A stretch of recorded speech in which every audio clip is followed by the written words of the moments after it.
The New England Patriots stunned the New York Jets in the first round of the playoffs.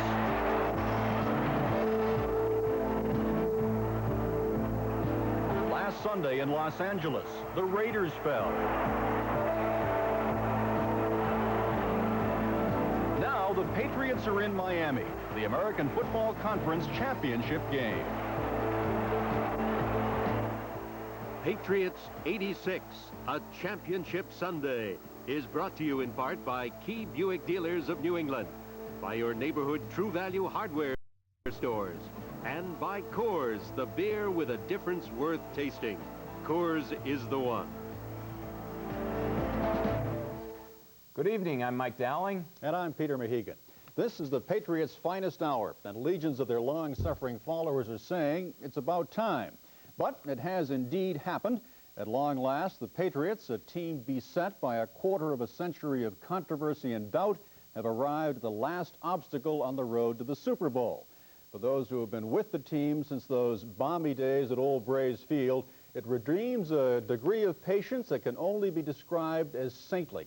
Saintly fans, Mike. I'm telling you, it's been a long time, and it has been a wild week for the Patriots in all of New England as the preparations were on for another trip to the Orange Bowl and another matchup with the Dolphins.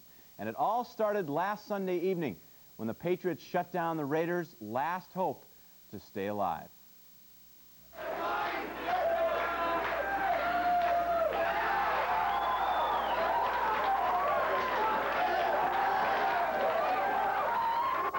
Tell me how long you've been a Patriot fan. All my life. Since the moment that they were formed. Can you believe this has finally happened? I think we deserve it. We got a great bunch of fans here in New England, and this part of the world deserves the Patriots. They're beautiful. We want Miami! We want Miami! We want Chula! We're going to turn it all around this year, and I'm going to be there. I'm going to be there, and I'm going to be there to see the biggest win the Pats have had. We're number one.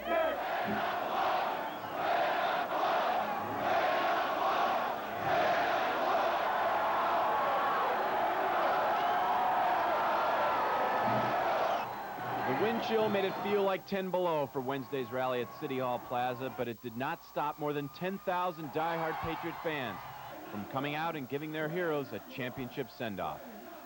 Going back down this ship, and we're going to beat them, and we're going to be number one, and we're going to win the Super Bowl! Yeah! They're the pride of the city of Boston. They're the pride of the six-state New England region. And I have never in my life seen anything like this. It was just incredible. The fans of the game. Without them, we don't need owners, coaches, players.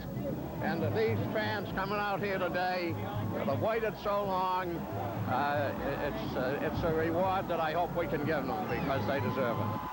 And how could you help but to feel at least some of the sweet satisfaction a few of these veterans were finally experiencing after years of frustration? There's some of us players that have waited a long time for this. And we know there's a lot of you that have waited even longer, and the time is now. Thank you. I just want to say one thing. We're going down here, we're going to rip their faces off. All right.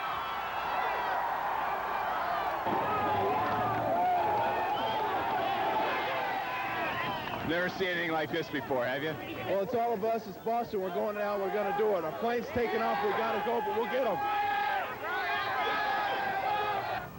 So off to Miami they went, with reminders of squish the fish, destroy the Dolphins, maim the mammals, finish off the Finns, but most of all, leaving knowing that all of New England is behind them. So for the first time in their 26-year history, the Patriots are in an AFC championship game against the Dolphins. The Dolphins have been in 5 AFC championship games.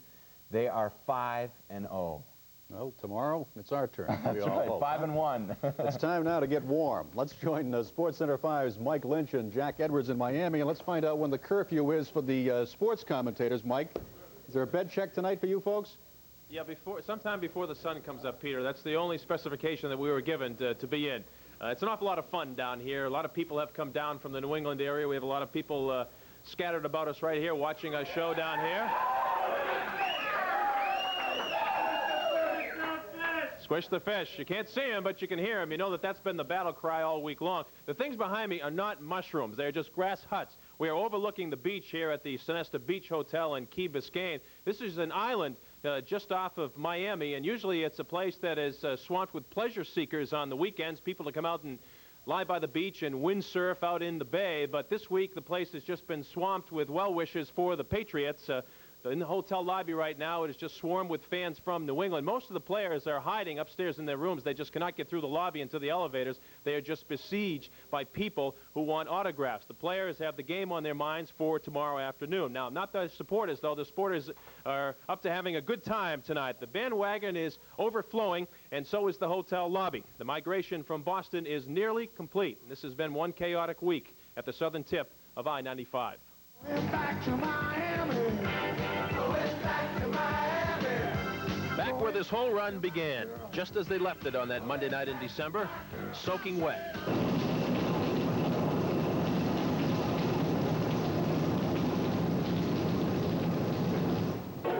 They arrived with the problem of Irving Fryer's fingers tied to their bags, yet they laughed right into the face of it. Let's now bring back the pizzazz on Monday night. Fryer would show up and disappear back to Boston, leaving Stephen Starring and Roland James to pick up the slack. Adversity is something this club has scoffed at for 18 weeks. You know, the unexpected in this business is a certainty. It's not maybe, it's going to happen.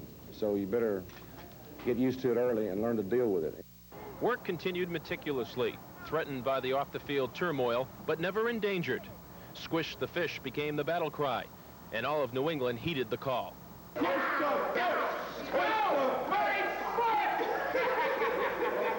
Good morning. Hey, it's a Friday morning in New England, and by strange coincidence, it's also a Friday morning in Miami. Wow. Isn't that unbelievable how it all works out that way? And we're doing the show live from Miami again, back here for the second time in a month, and this time we're going to walk away with a big win.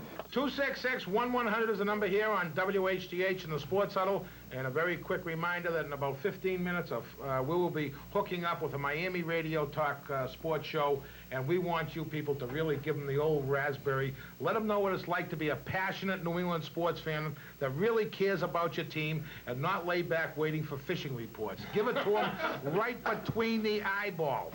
Gotta get back down to Florida. Lay out in the morning sun. Got to get back to Miami. Have a whole lot of fun. Going back to Miami.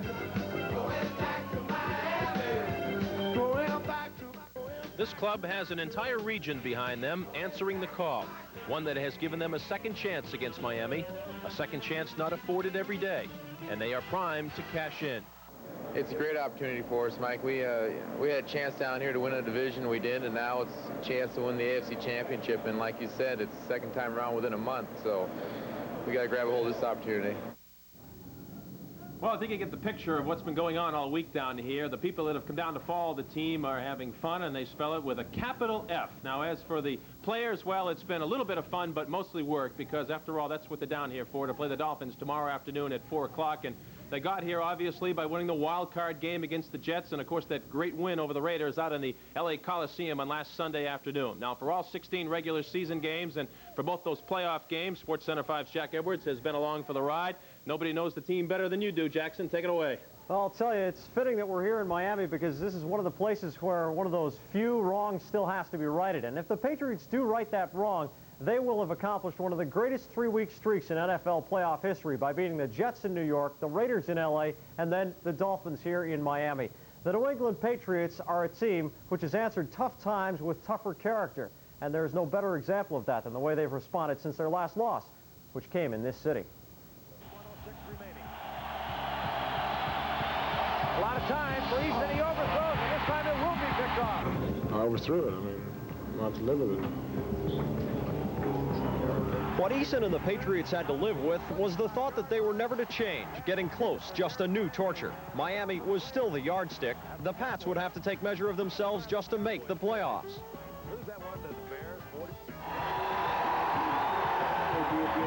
How many times Julius Adams had his hopes crushed in the final game of the season, or worse, earlier. this would not be the final game of Adams' career or any Patriots season. If the 1985 Pats had to answer the Miami loss with a win over Cincinnati, then they would do it. Christmas would be merry. Boomer Esiason got Cincy within 4. That was just a test. I heard some fans hollering, "Oh, here you go again, Pats. Y'all are terrible. You know, you stink." I think they were used to that type of ball club. We're not the old Pats. 4th and inches with 2 minutes to go. A first down would keep the season going. Anything less was not considered. Robert Weathers broke free, and the Pats were bounding toward the playoffs.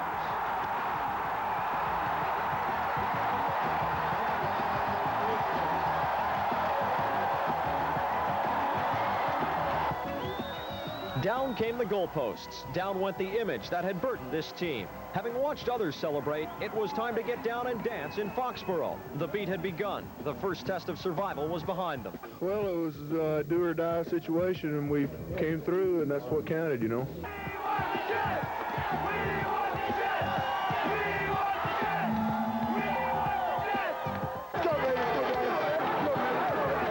They would get them, meet them, and defeat them. And they're fine football team, and you got to come to play, and you got to do a lot of things well to beat them. The young man so disconsolate 2 weeks earlier in Miami had not lost his confidence. He did a lot of things right. The defense kept forcing things to go wrong for the Jets. Fred Marion's interception broke New York's back. The Jets would never regain control after his pickoff and return.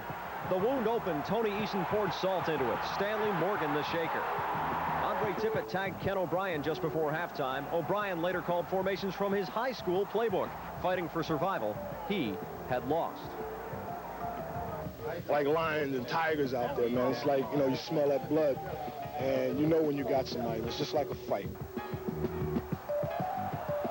Every winning team needs breaks. The Patriots decided to make their own. The kick coverage unit turned a fumble recovery into a touchdown for the second time in 3 weeks. I'm glad we decided to put that play in. You know, we just put it in those two. We got to put it in more often. A flag had been thrown on the play. The decision said something about fate, that maybe the Patriots' time had come.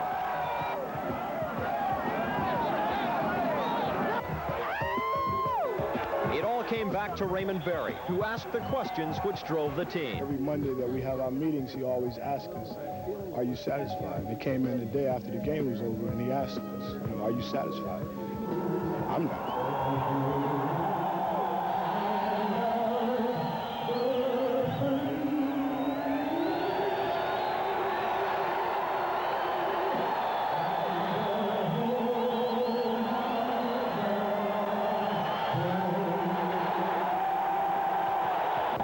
Different about this Patriots team than all the ones in the years when you were there?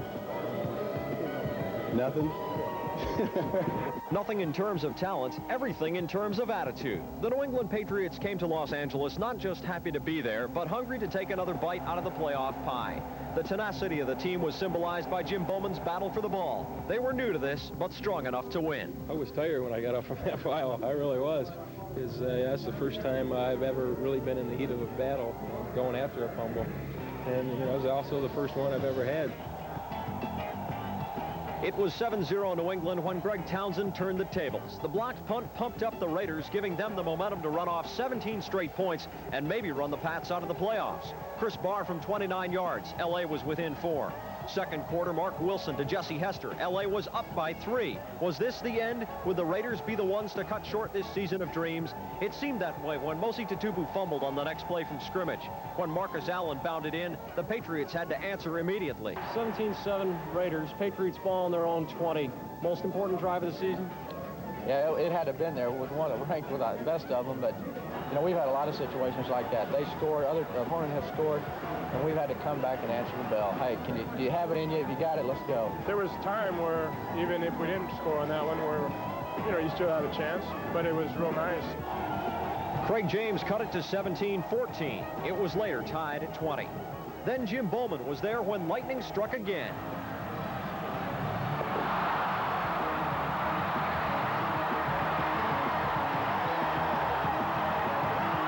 At 2-3 early in the year, this team was headed nowhere. Then, somehow, the evils which had dogged this club for 25.5 years were somehow purged. Now they have won 11 of 13. One more, and they are headed for the Super Bowl. The New England Patriots have changed forever. We're different. You know it. It's a feeling. You can't describe it. It's powerful. It's unity. It's strength. It's belief. It's confidence. And it's exciting. People outside of the players are a little bit more surprised than maybe the players are. I mean, we know we have a good football team, but a lot of, you just still got to come out and play and win to be able to take one step farther. What you work for and what everything else is all involved is it's going to the championship game. And, I don't remember the last 11 years. I remember the 85 Patriots. Well, will the 1985 Patriots be just as happy 24 hours from now? The following factors are probably going to decide this game. If Dan Marino comes out and has one of those great games where he goes about 34 for 46, there isn't a whole lot the Patriots can do about that because that's just athletic brilliance. On the other hand, the Patriots are in much better physical shape than Miami is right now, and if the Pats can establish that running game, I think New England's going to have an AFC championship on its hands. A month ago, they said that the road to New Orleans passed through Miami. They weren't talking about a playoff game at the time, but it has come true. It has come true indeed, and this is exactly the way the Patriots want it. You know, everybody talked about, well, maybe Cleveland will upset the Dolphins and the Pats will have to go to the shores of Lake Erie. They want to be here, and the Dolphins know that, and that's another psychological edge for the Pats. All right, we're going to be back in about 15 minutes or so. We'll talk with Patriot linebacker Steve Nelson right here live outside the Sonesta Beach Hotel. That's the story for now. We'll see you in about 15 minutes. Peter and Michael? Okay, thanks very much, Mike Lynch and Jack Edwards. Nice job. Okay, and somewhere between Tippecanoe and Tyler 2, I Like Ike and Remember the Maine, there now resides the new cry, Squish the Fish. Squish the fish. We're gonna go to the Super Bowl. Squish the fish. Come on, people, say it with me.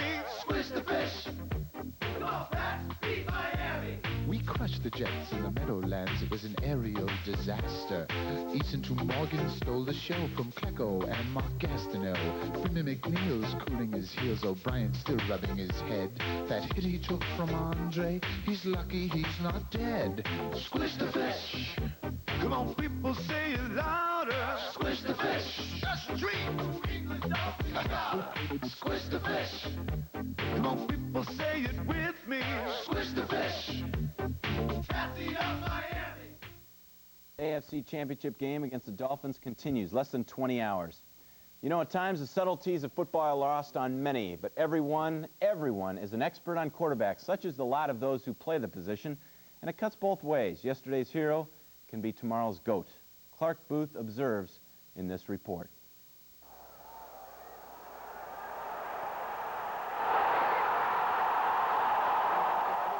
The most basic axiom of football is that quarterbacks get too much credit when teams win and too much blame when they lose.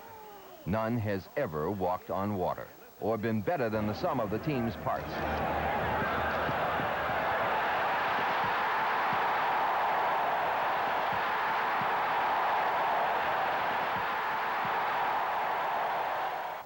But the star system, which can hardly be blamed on football, obliges that they be forever set apart, a tide not to be lightly braved. We have had many powerful studies on the Patriots. In those palmy, near prehistoric times, Butch Songen, tough as his name, plodding but true, was a symbol of maturity in a struggling infant league. Songen carries and picks up another first down for the Boston Patriots. Herger and Atkins make the stop. That same principle was served very nicely by Babe Parilli during the formative years when the Patriots were as good as they came in the old rambunctious AFL. While hardly nimble, Babe was valorous and often dramatic. When the team collapsed, so did the quarterbacking, although the connection was no more than incidental. Still worth shuddering over is the abuse Mike Tolliver took. He was a quiet chap, which made him all the more vulnerable.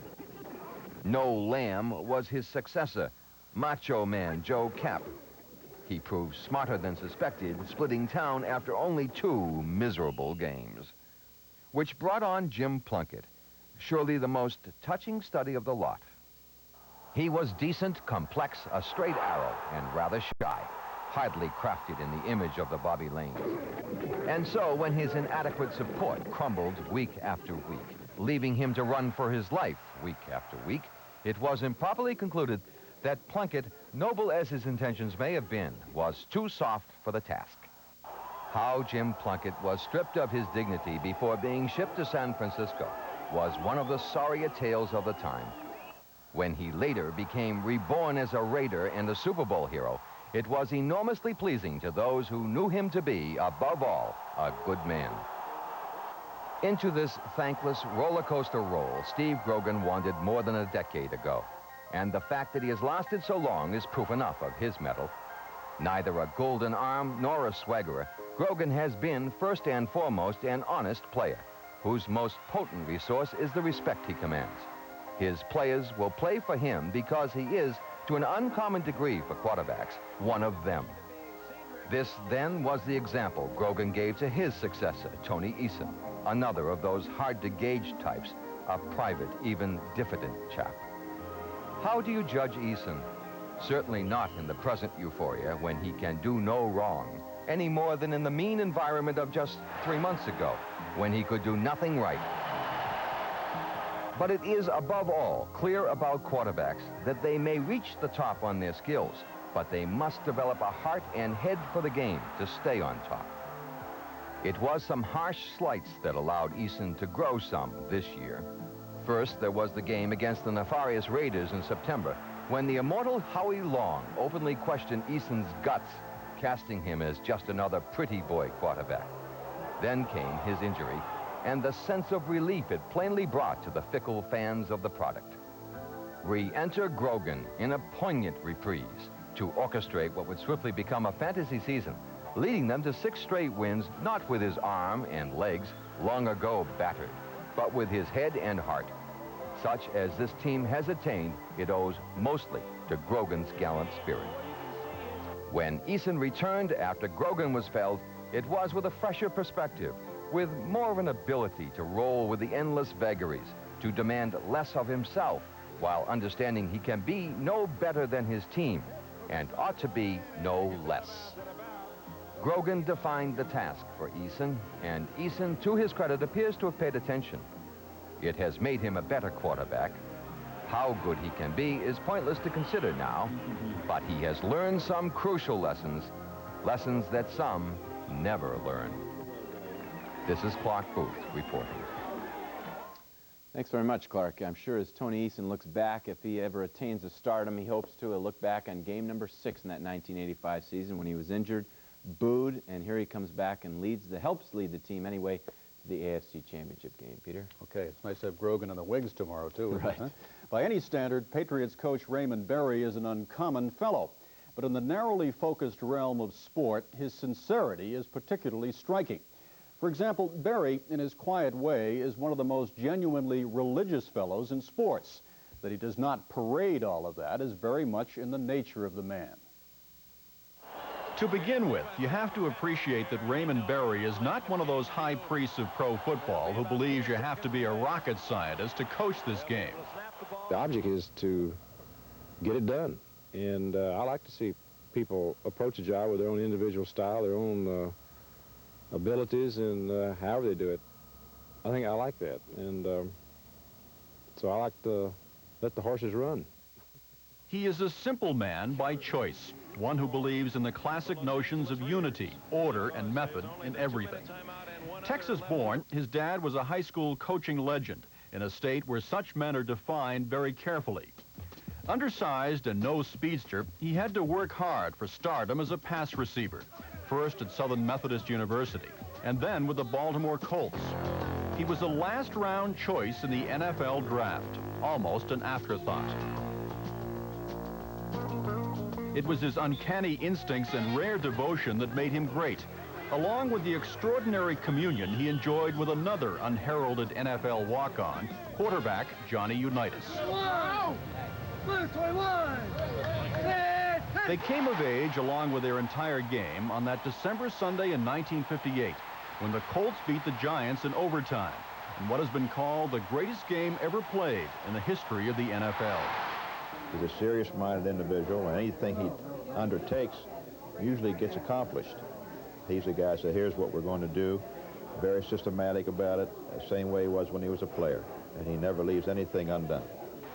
Raymond would always have a certain notebook, let's say for defensive back that he was playing against. He'd study the films, and he would study the films on his own, and then he'd come back, like on Tuesday or Wednesday, and he said, here's the things that I think I can do on this guy. And he would chart him down, position on field, yardage situation, and just how this guy would play every one of those different situations.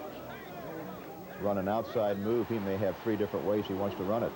Straight down and out, straight down 3 steps inside and back outside, straight down 5 steps inside, back to the outside. And that's really all I had to know. I can have the ball hanging there for him. Very dependable. He was probably our most dependable receiver. Very seldom, if he got his hand on the ball, we ever dropped one. And never fumbled a football. And the guy, if he said something, you can guarantee that was going to be there. Long retired and oddly detached from the league he helped make, Unitas is principally a restaurateur these days. His establishment, the Golden Arm, is a popular spot in Baltimore, a town embittered by its football experiences, but still very much enthralled with the Unitas legend. Raymond Berry has no greater fan than Johnny Unitas. You see a lot of coaches who like the television, who like the limelight, who always have to have their name in the papers. That's not Raymond Berry. And if you're going to play with him, you better be ready to give 110% of your effort. Or otherwise, I'll see you later. Unitas cites a couple of isolated moments in the Raider game, little noted in the subsequent hoopla, that verify the sort of man Berry is. When Mosi Tatupu fumbled, setting up a cheap Raider score, Berry reacted with compassion, making his regard for Tatupu stunningly clear. Sure enough, Tatupu proceeded to play like a man possessed the rest of the game, forcing the fumble that gave the Patriots the winning touchdown. To Unitas, this was Berry at his best. I've seen coaches, a guy make a mistake like that, and a coach may not talk to him for 4 or 5 series, or maybe the rest of the ball game. And that's just the difference between Raymond's demeanor and his understanding of people as well as the game. On Sunday, of course, Raymond will lock up with his old pal, teammate, and mentor, Don Shula. It will be a clash of opposites in many ways. Raymond is a quiet individual. Shula, when he was here, was a holler and a screaming type coach. And I think he's learned over the years that he doesn't do as much as that as he probably used to at one time. All a head coach can really do is give you the information, put an offense together, and a defense together, and say it's Sunday afternoon. It's up to you guys whether you want to win or whether you're going to lose. Raymond has instilled in these players the pride that they had one time when they were in college. And I think that they have been trod over quite a bit in the last 5 to 6 years, that he's now come back to the ball club and instilled a confidence that, hey, we're as good as the next guy. And what must Berry do to prevail? The only words of advice you give Raymond, which he's going to do anyway, is to be himself and to prepare his football team. Which is what Raymond Berry does best. Indeed, it is the only way he knows. Well, as a receiver, Raymond Berry didn't have a lot of speed. He had great hands. As a coach, I think he does not overcoach. Maybe the best thing you'd say about Raymond Berry is a gentleman, and all these things deserve to happen to a guy like Raymond Berry. That's right, and the fact that he's in the Hall of Fame, I think, gives his words a little more credibility with the players as well, Mike. You're right. We'll head back to Miami, and we'll hear from Mike Lynch again in just a moment. Stay with us. Squish the fish. Patsy of Miami. Second stop, Los Angeles. The payback was so sweet. Mark and Marcus on the knees, looking marvelous in defeat. So long, Howie. See you next year. You should have worn your glasses. Bye-bye, Matt, you dirty rat. Next time, bring a baseball bat. Squish the fish. Come on, people, say it louder. Squish the fish. We're on a roll to the Super Bowl. Squish the fish. Come on, people, say it with me. Squish the fish. Dolphins are favored by 4.5 to 5 points by the so-called experts, but it was 17 years ago tomorrow that Don Shula took a favored Baltimore Colt team into a game with the New York Jets. Remember what happened in that one? The New York Jets won that one. Let's go down to Miami now and Mike Lynch for more on the contest. Michael? All right, Michael. Undoubtedly One of the strengths of the New England Patriots is the defense, and we've got the captain of that defense sitting alongside me right now, Mr. Steve Nelson, who wears number 57. And Nellie, for you, this game has been a long, long time coming. It really has, Mike. When you get a chance to play for the championship, you just regret that it took you so long. And in my case, you know, it happened to be my 12th year, but I'm enjoying every minute of it. And, you know, there's a lot of distractions down, but we're ready to play.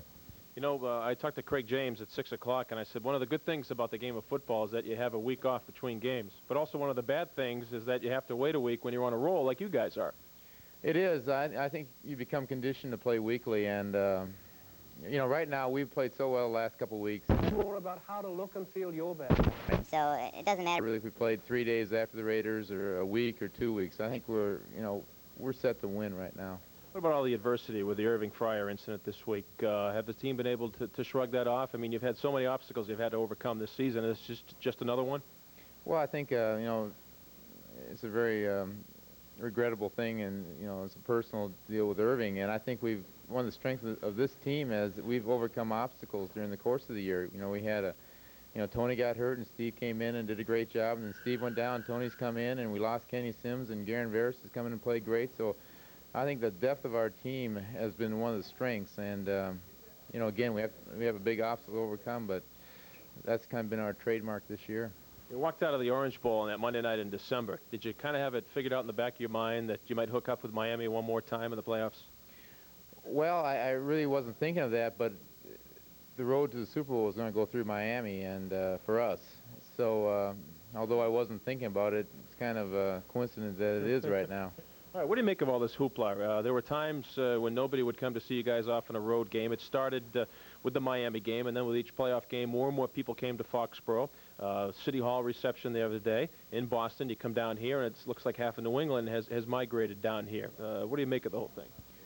Well, I think it's, you know, I think it's a great show of support from our fans, and again, they've been a big part of our season this year. You know, I think when we played the Raiders the first game in Foxborough, we had the greatest crowd that I've ever played for. You know, sellout crowd, and they wanted us to win, and it didn't happen. But they really never gave up on us. And you know, I think there are different things which are intangible during the season. And certainly, our fans have been a very big part of our success.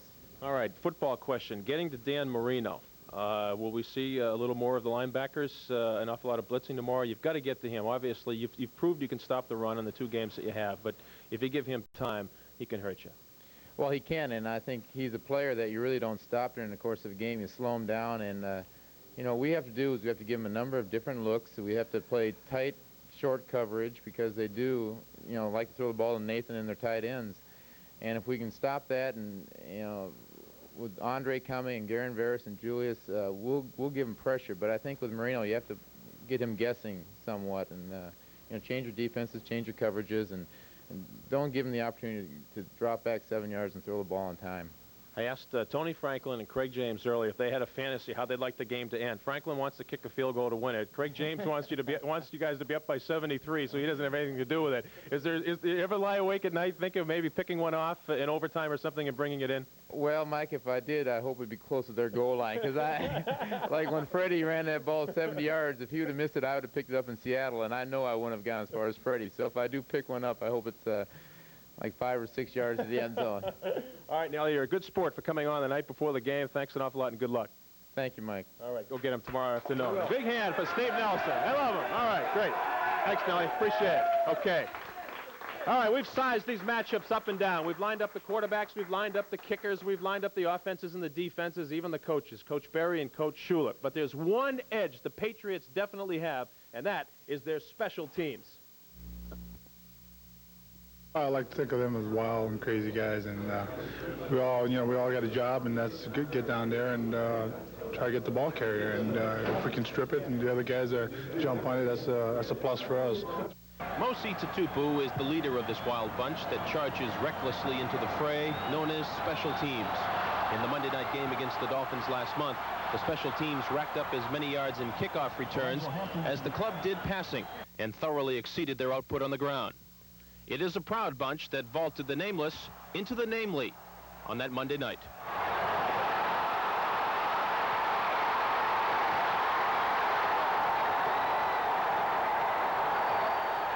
There is luck involved, honestly speaking, and I also believe that it's a result of guys doing more than what they're asked to do, extra effort. And when you have those kinds of things working for you, you get those kind of plays. You know the numbers by now. 3 touchdowns in the last 4 games, scored on fumbles on kickoffs. The 11 men who run down under kickoffs are indeed a member of a team that is special.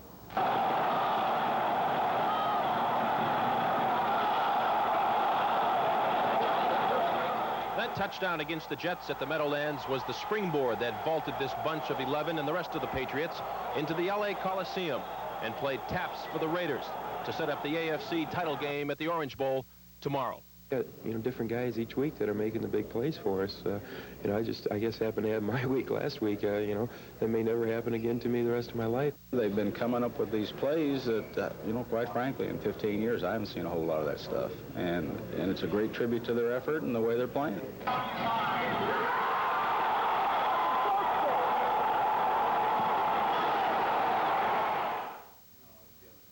Well, as Mosi Tatupu said, they're just a bunch of wild and crazy guys. Kamikaze pilots, they all call themselves, running down under the kickoffs, and the numbers they have put on the board in the last 4 weeks have been amazing. We'll be back in about 10 or 12 minutes or so. We'll talk with Patriots defensive back Freddie Marion. Back to you, Peter and Michael in Boston. Okay, Mike, and it's nice to see those special teams folks like Jim Bowman get some ink and get some airtime as well. They don't often do it. Right, it's not the kickoff return teams, it's the kickoff teams that have come up with 3 touchdowns the last 4 games. Okay, we'll be back with an unusual visit with Patriot owner Billy Sullivan. Clark Booth with that report in just a moment. Squish the fish. That's free to the killer bee. And now it's off to the Orange Bowl to meet Don Shula and Dan Marino. Clayton and Duper won't catch a pass because Danny Boy will be sitting on his Ask Anybody and they'll agree that New England is no patsy. Super Bowl 20 in New Orleans. Forget about the jinx, Miami stinks. Squish the fish. Come on, people, say it louder. Squish the fish. It's a special treat. Squish the fish. Come on, people, say it with me. Squish the fish. Squish the fish. Owner Billy arrived after what seems a century of hassle and travail. Billy Sullivan, toast of the town. Who would have believed it? But the years of controversy have taken their toll, as Clark Booth discovered when he talked with Billy just before the team's departure for Florida. This is the hour Billy Sullivan has been waiting for a quarter of a century. The expectation has sustained him through all of the pitfalls and pratfalls of one of the most raucous roller coaster rides in the history of sport. And now that it has come, he says he finds it bittersweet. It always amuses me how we had our brains knocked out when we traded Tim Fox for a 2nd and 3rd round draft choice, and yet the very people who did that now seem to neglect to mention that the 2nd round choice turned out to be a man named Andre Tippett, who's probably as fine a football player as we've ever had. And the 3rd turned out to be Robert Weathers, who has made some very important contributions to the success of our team. When my family has been attacked unfairly, I have often thought of my dad. He used to say, you know how you beat the critics? You perform. That's how you answer them. You perform. And the very people that a few months ago were saying they'll never make it as long as the Sullivans are involved, I'm not going to gloat over that, but I'm going to get a little warm satisfaction because I think we have performed. At his greatest hour, his critics obsess him. Admittedly, the criticism over the years has been voluminous, but then there was always so much to criticize. All teams endure fiascos, but the Patriots' woes always seemed richer, deeper, more colorful, more original, and surely more plentiful. Not all of the criticism was meant to be personal, but that is not how he has seen it. I think we're the only team of 28 that has never had 1 ounce of government subsidy. This stadium was built with our money, was built with stockholders' money. We were the largest stockholders. Eventually, just to maintain it, we had to buy it because it was beginning to fall apart at the seams. And then Chuck puts $18 million into improving it. Chuck, with his own money, put $2 million into the extension of this building, a weight room, meeting rooms, All the other teams around the league, the city does that, the state does that, the county does it. In Washington, the federal government, the Congress built RFK Stadium. The taxpayers built it. We did it with our own. I mean, if it didn't sound too egocentric, I would have to say I think it's really the realization of the American dream in the finest sense of the term. No shortcuts, no scandal, no buying off of politicians, no anything. Instead of which, ridicule. A lot of the good has gone out of the game for me. When I see the effort that goes in, and when I see the smart aleck comments, the downright lies that have been printed, very upsetting. It is the family that he dwells upon. He laments that his daughters have never received their proper due for their public service, nor his sons proper credit for charitable works. At age 70, he finds that controversy, his own intimate companion much of his life, is not what he wants to pass on to his family. I think I'm a big boy now. I've passed the age of 18. And the attacks, unwarranted as they have been, have long ceased to trouble me. On the other hand, when they attack my family, and when they attack such a noble human being as my son Chuck, and believe me, there's none finer, that does get me upset, very much. When they attacked him on the Jackson thing and tried to say that as a result of that it was putting the team in jeopardy, which was not true, but which was very upsetting to Chuck. He ought to be a local hero instead of the, you know, the things that have been written. Just so wrong. The Michael Jackson thing, I guess people just kind of don't understand what you guys are doing, messing around with Michael Jackson. That may be well, we're not. It. The Patriots have never messed around with Michael Jackson. I think, you know, it was a mistake in judgment, but we've all made them. I understand them better than most because I've probably made more than most, but I don't think one of them was betting on my family. The amazing imbroglio son Patrick got involved in last Sunday seemed to be weighing heavily on Billy, the father. He dismissed the suggestion that general managers do not belong on the sidelines and have no business messing with opponents on the field. To Billy, Patrick was wearing the family colors, venting the family wrath against arch family foe Al Davis. I don't think you're much of a man if you're willing to let a bully continually club you with a bat and a knife and a typewriter and all sorts of things in front of 500,000 people, and when the minute you just say to him, listen, you're a lousy guy, then immediately he wants to knock your block off.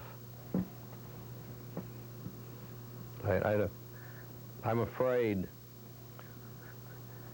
that I'm not the total Christian because I don't think I can always turn the other cheek. I also don't think I'm a total Catholic in the sense that I don't hate anyone, but I do have somewhat of a dislike for that fellow out there, for what he's done to our family. I guess there wouldn't be much Irish in us if we didn't respond. Maybe we didn't respond the right way, but I just can't continue to have my family used as a punching bag and do business as normal. Can't do it. I can't change. He says he will still probably sell the team no matter the outcome of the playoffs. Fear of whopping inheritance taxes is a factor. So is the current lawsuit with his former stockholders, which could cost him many millions of dollars if he loses. But so is the heat in the kitchen, on which he has so long seemed to thrive. Billy Sullivan was always inscrutable, but never more so than now. This is Clark Booth reporting. 19 hours away. 19 hours away, and it's been 19 years, 20 years, 1966 since the Patriots won down there. But in postseason play, playoffs, that's the only important thing. They've only lost once down there. And I guess we'll throw it down in Miami with Michael and Jack. And let's ask for your final analysis here. I just think the Patriots basically are a better football team than Miami is. I think you're right, Michael. The important thing is that at this stage of the season right now, they are playing better football than the Miami Dolphins are, and that's the important thing. It's not exactly who is a better team, who has more talent, who's playing better in the second week of January, and I think, Jack Edwards, that the Patriots are playing better football right now than the Dolphins are. Yeah, and I concur completely. I think that, again, the only thing you have to watch out for is if Dan Marino comes out and has one of those incredible days, there's really not much you can do about that, and that is possible. That could happen. It is a playoff game, and this is by no means certain, but I've never felt this good about a Patriots team going into a game in Miami. I don't think anybody on the Patriots has ever felt this good about a game going into Miami. A thing you got to remember, though, the Dolphins have yet to lose at home this year. They're 9-0, 8-0 regular season, and they won their playoff game. They are an unbelievable team playing in that Orange Bowl. So, you know, it could be a toss-up. But I really think you have to give the Pats the edge here. Well, if the Patriots are going to get it done in the Orange Bowl, they've got one shot tomorrow and one shot next year, and that'll be it because they're building a new stadium about 20 miles up the highway, so they have at least 2 definite more games in the Orange Bowl. Incidentally, Mark Clayton, if you caught any of our sportscasts earlier this week, has not practiced with the Miami Dolphins. He has a sprained shoulder and has difficulty raising the shoulder above his head at all. They say he's probable for tomorrow, but that takes away one of the big outside weapons and quite possibly neutralizes the loss of Irving Fryar, save for Fryar's presence on the punt return team. What it does for Miami is it takes away that second deep threat. Duper obviously can go deep on you, but without Clayton, they're going to put Nat Moore in the game. Nat Moore is a tremendous clutch receiver. He'll get open, but he doesn't have the kind of burning speed that he once enjoyed. So that'll enable the Patriots maybe to play up just a little bit tighter if Clayton doesn't see that much action. A couple things to point out that some of the players and coaches have passed along to us during the week, especially Ray Hamilton last night, talking about the noise factor in here. It was a big concern going into the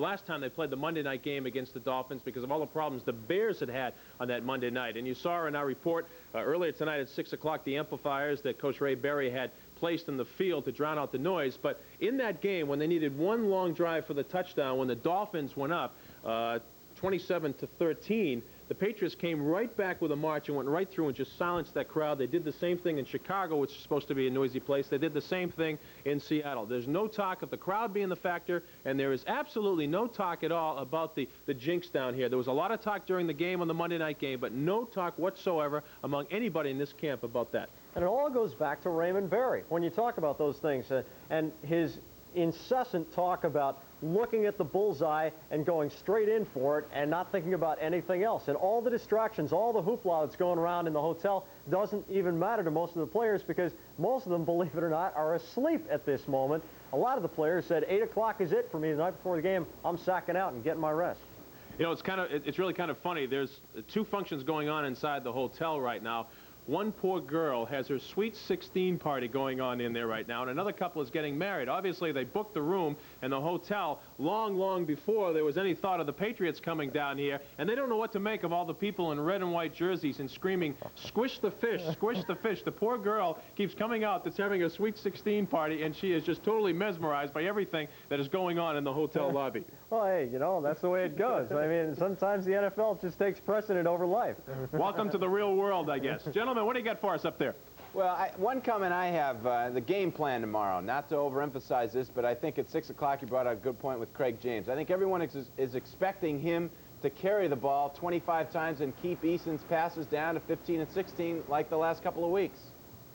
Well, you know, Eason only threw, I believe, 15 passes in the Jet game to win. They've done it on the ground. James had a big game over 100 yards against the Raiders, and it's awfully important. I guess one of the best ways to neutralize Danny Marino, obviously, is to put some heat on him, and the other is to keep the ball out of his hands, and that is ball control. That'll be big and a big factor for the Patriots' offensive thinking. Yeah, point of attack. That's really the key. Tony Collins is also quite capable of running the ball. It's not necessarily the number of carries that Craig James has. Collins can get the job done as well. The key is the point of attack between the Pats offensive line and the Dolphins defensive line. If the Pats win there, doesn't matter who's carrying the ball, they're going to have holes through which they can run. Mike and Jack, Mike, you asked Steve Nelson about the Irving Fryar factor. He seemed to dismiss it. What's your reading of it? Is that the kind of thing they can put behind them and concentrate totally on football tomorrow? Absolutely, Peter. I'll tell you, that's one of the trademarks of Coach Raymond Berry is dealing with adversity. He expects it. He says uncertainty is a part of the National Football League. They've had to deal with it all season long with their injuries, some off-the-field problems with the sale, and now this with Irving Fryar. I think they can put it aside. All right, Jack, you ready to go? Tee it up, and we'll play some football tomorrow. That'll do it. I think we got AFC champs coming home tomorrow night. All right, we'll see you guys. We'll see you 11 o'clock tonight. Right to bed. Right. Okay, thank you, Michael. Thank you, Jack. Good job. As they said, all the players are in their hotel rooms and asleep. I don't know how much sleep you can get before a big game like this. I think a lot of insomnia. We should thank Gary Bagarella for the words and lyrics, incidentally, to the immortal tune, Squish the Fish. Right. And we wish the Pats well tomorrow, and we thank you for joining us. Good night. Good night.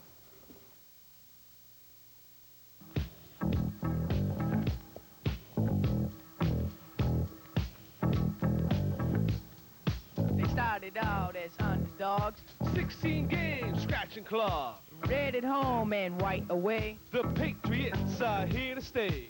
1, 2, 3, 4. The Patriots are gonna score. Tony Easton and Grogan too. Scoring points for me.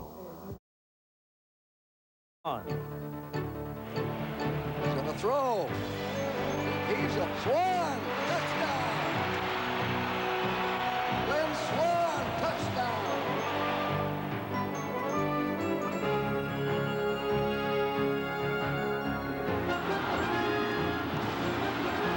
Hard throw.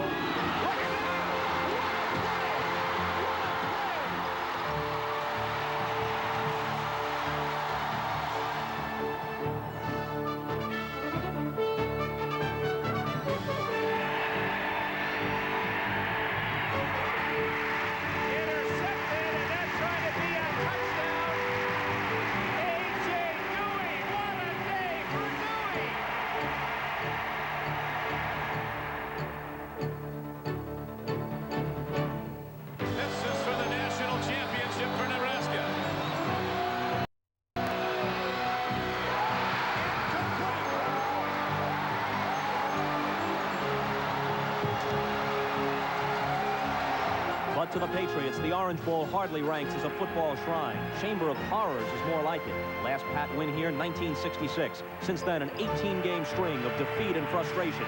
If it continues, Shula and the Dolphins are back in the Super Bowl. But if the jinx ends today, the Patriots take their act to Bourbon Street. NFL 85, the AFC Championship, is brought to you by the full line of 1986 Volkswagens. By Embassy Suite Hotels, where you get a beautiful two-room suite for the price of a single room. And by Bud Light. Everything else is just a light.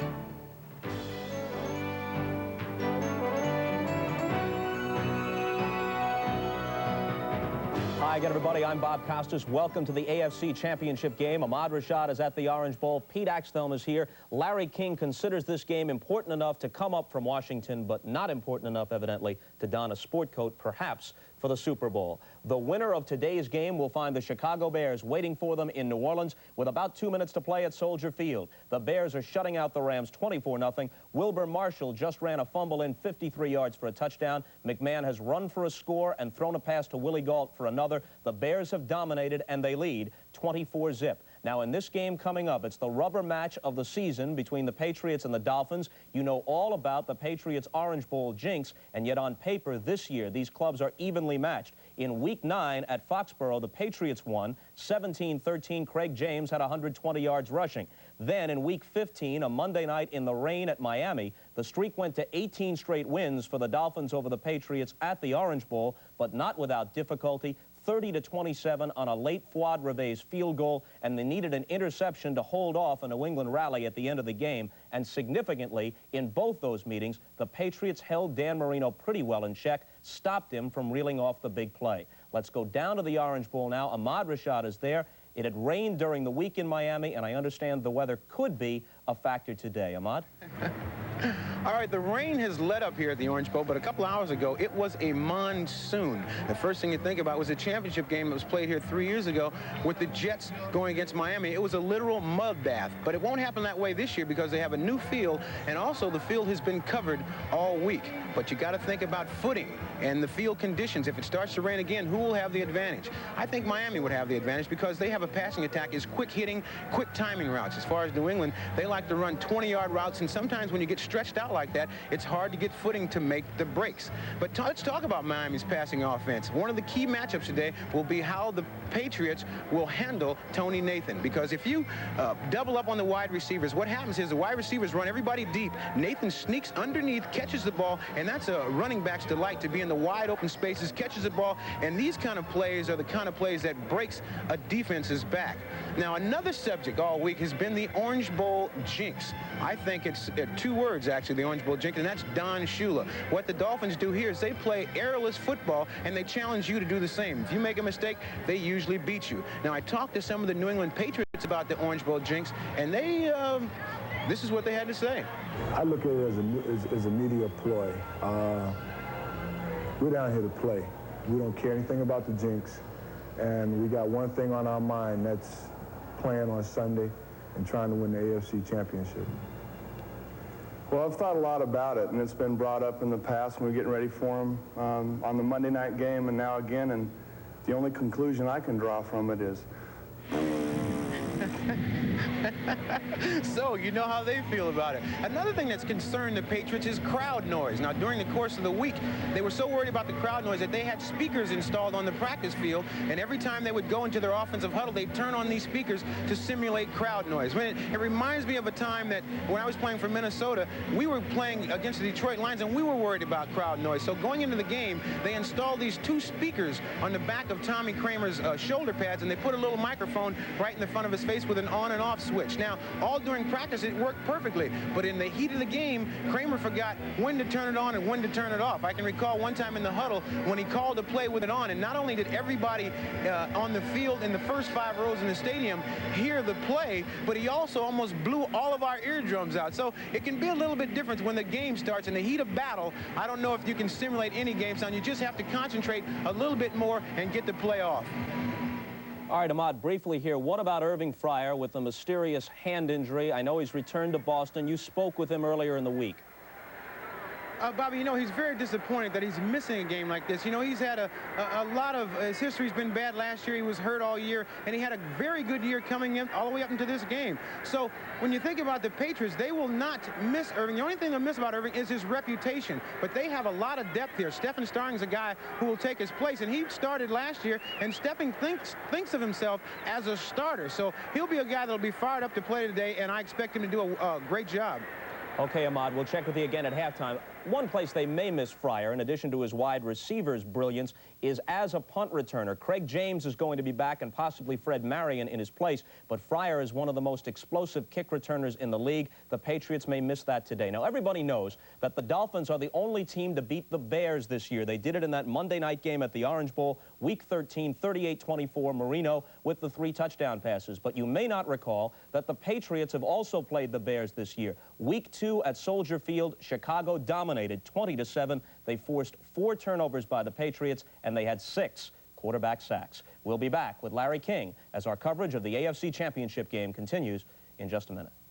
Time the Patriots won at the Orange Bowl, it was 1966. It seems hardly a man is now alive who remembers that famous day and year, but Larry King, working radio in Miami those days, was at the game. I was there. The Patriots won it 20-14. That's all I remember. However, I do remember what Joe Walton told me the other day, and I spoke to the head coach of the Jets about this game upcoming. Joe says the AFC East, happy that both teams are in the championship game, and he thinks the winner of this game will win the Super Bowl. He thinks Raymond Berry's going to be a great coach, is a great coach, because he was an overachiever as a player, compares him to Pete Rose. Joe thinks we're going to have a high-scoring game, very hard to win in Miami, not just because of the weather. He says the crowd in Miami is the worst for a visiting team in the entire league. The weather's tough, but that's not the only reason. Walton thinks the teams know each other so well that skill will win and not strategy. The key, how will New England handle Marino? How will Miami handle the running game? Walton also says that Tony Eason has really come on of late, especially the last 2 games, really developed, and remember that Grogan can play too. He says it's too close to call. Look for Miami to blitz a little more than usual against Tony Eason this afternoon. Elsewhere, the Lions coach, Darryl Rogers, expressed a major surprise about coaching in the NFL. He used to be in college, of course. He says the punishment the running backs take surprised him the most. Nat Moore, he's going to replace David Shula as the Dolphins wide receiver coach when David moves on to the Eagles. And if it's doubtful in your mind whether Jerry Glanville will keep the head coaching job in Houston, it's doubtful there too. The dark horse for the Houston job, BYU's Lavelle Edwards. Robert?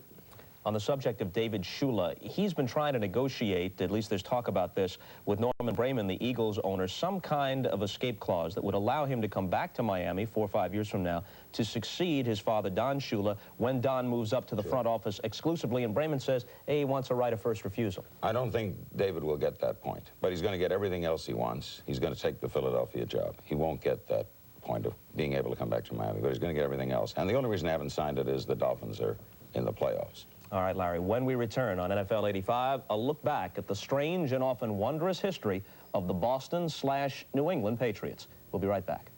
Patriots, their general manager fights with a couple of Raiders on the field. A star wide receiver injures his hand under very curious circumstances. But when you consider these developments in light of their past history, it's really just par for the course. After all, this is the team that once played a home game in Birmingham, Alabama. The team whose coach skipped out on them in the late 70s in the midst of a stretch run and went to the University of Colorado. The team whose ownership backed the Michael Jackson tour, lost millions in the process, and now considers selling the team. All the way back to 1960, the first year of the AFL, when they were known as the Boston Patriots. It's been a curious history for this franchise. First time I got into Boston after we had training camp, you know, we went into a club or something, about 4 or 5 of us, and there was a little skirmish. And one of us says, hey, we're with the Patriots. These Patriots, who are the Patriots? You know, it was one of those things. So it was just a long uphill battle all the way with it. The battle began with this game against the Broncos. The early days of the Patriots, like the AFL in general, were a struggle for survival and respect. Now looked back upon with a certain affection and bemusement. It was frustrating to play at the Harvard Stadium and have only one locker room, so we gave that to the visiting team. So we dressed at the Ramada Inn, and between the halves we sat under the cold stands, no heat or anything. The Patriots had their stars, though, running back Larry Guerin, quarterback Babe Parilli, throwing to Gino Capoletti. On defense, linemen Houston Antoine and Bob D. And in 1962, a 13th-round draft choice from Notre Dame arrived, linebacker Nick Buoniconti. I had my great moments in Boston. I love the city of Boston. I love the people in Boston. I love the organization. I cried when I got traded from the Patriots to Miami. They called my wife and told my wife that I was just traded. I was up signing a lease on an office for a law office up in Chestnut Hill. And I called my wife, and I was so happy about the fact that we just signed a 5-year lease in this beautiful office building, 3 young lawyers, budding attorneys going out to start to practice law. And I called her up to tell her how happy I was, and she says, well, you just signed the lease? I says, yeah. She said, you just were traded to the Miami Dolphins. Ironically, Buoniconti got the game ball and Jim Nantz this winning TD in the Patriots' last win at Miami. Then there were the less conventional victories, like 1961 against Hank Stram's Dallas Texans. Late in the game, we had led throughout most of the game. In the last couple of minutes, the Dallas team marched down the field. Finally, they scored. Came within 1 point of tying the game with, I think, just seconds to play. And so there was a debate as to whether they go for 2 points or go for 1. And meanwhile, the crowd was surging onto the field, even when they were coming down the field, and we had to constantly importune them to get off the field, which they finally did. But at any rate, he threw the pass, and the pass was deflected in the end zone, and we didn't know until later on that pass was not deflected by a Patriots defender. It was by a guy in a trench coat who knocked it down, a fan. Continuing that great tradition, the snowplow incident of 1982. The driver on a work release program from prison, as it turned out, cleared a path for John Smith's winning field goal against the Dolphins. But the Patriots' occasional successes have been tempered by playoff frustrations. The 1963 AFL title game, Chargers 51, Patriots 10, as Paul Lowe and Keith Lincoln run wild. 1976 playoffs at Oakland, a questionable roughing the passer call sustains a late Raider drive. Ken Stabler dives across for the 24-21 win. This was the cruelest blow of all. The Patriots had perhaps their best team in 1976. They were the only team to defeat the eventual Super Bowl champion Raiders during the regular season, and they felt they had outplayed them in the playoff game. That always sticks in my mind because I felt the way I had the ball game, and all of a sudden, you know, you got that bad call against you. And it kind of stuns you. It looked like I was someone that shot me. You know, I was stunned. In a sense, that old score was settled a week ago with GM Pat John L. Sullivan taunting the hated Raiders from the sidelines and paying a price afterwards. Another strange chapter in the history of a franchise now perhaps on the verge of its greatest moment. We're only 120 minutes away from the search for the Holy Grail being resolved. 120 minutes of football, 60 in Miami and 60 way down yonder in New Orleans.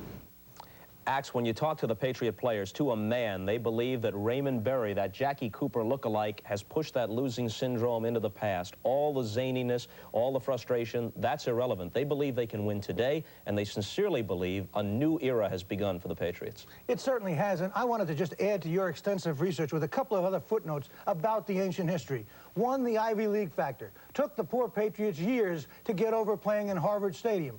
Giants are still trying to get over their year in the Yale Bowl. Still thinking about you, Giant fans.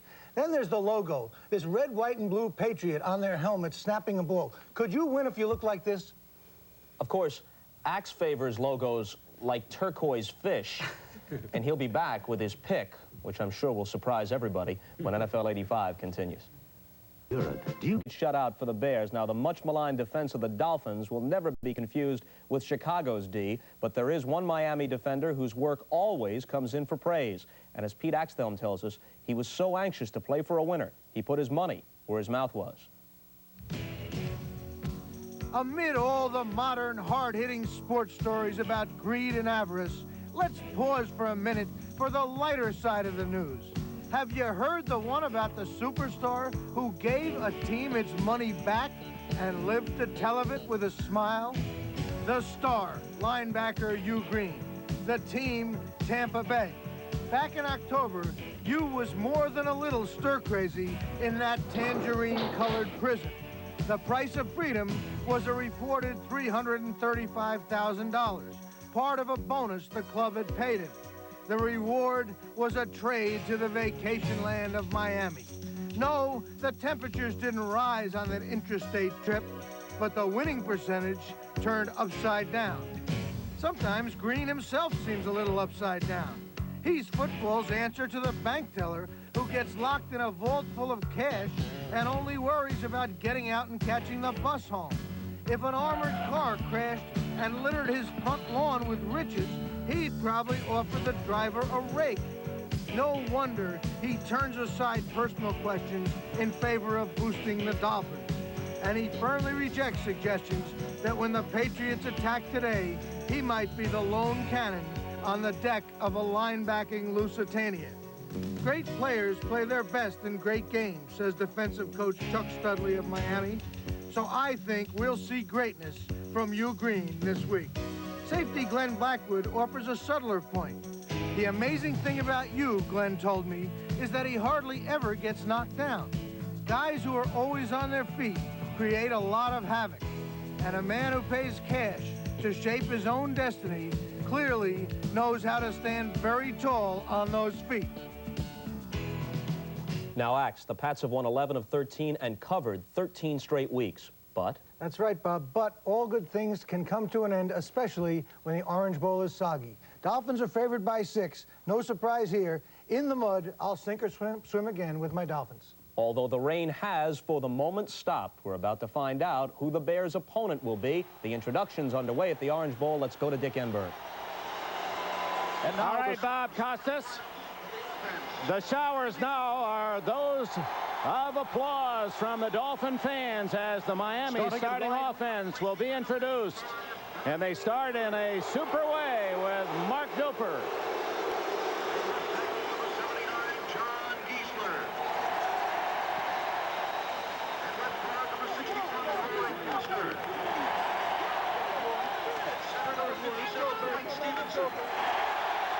This is a Don Shula team that has never lost in the AFC Championship. Shula and the Dolphins are 5-0. A team that felt embarrassed by the Super Bowl defeat last year to the 49ers.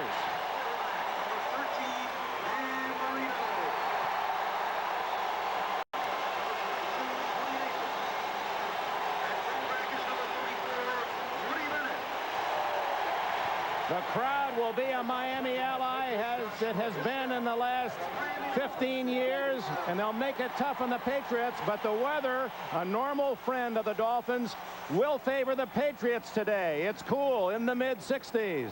The winner goes to Super Bowl 20 against the Chicago Bears. The kickoff after these words from your local station. I ever had, and I love it, and I want to keep winning 2 more times.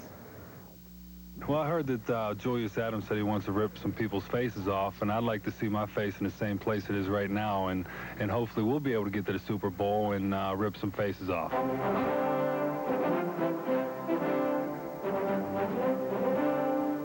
The National Broadcasting Company is proud to be the network of Super Bowl 20.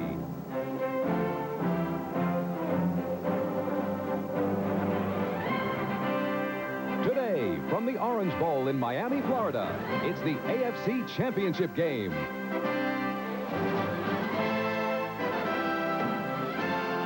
The New England Patriots versus the Miami Dolphins. Brought to you by Ford, who invites you to drive the new Ford Taurus. Have you driven a Ford lately? By Budweiser, Beechwood aged for that clean, crisp taste. This Bud's for you. And by the U.S. Armed Forces, it's a great place to start. The verbal challenges of the past week are over. It's time to play. A wet and windy Miami Sunday. Orange Bowl sellout expected 75,000 to see the Dolphins and the Patriots battle for a trip to the Super Bowl. Hello, everyone. Dick Anberg with Merlin Olsen. Welcome to Miami for what would be likened to an old-fashioned poker game. Winner take all, and the winner goes on to New Orleans. The cards have been dealt, and only 2 are left at the table. Those 2 players playing a different kind of game today. Raymond Berry will play a conservative game, likes his hand, and he has the most talent on the field today.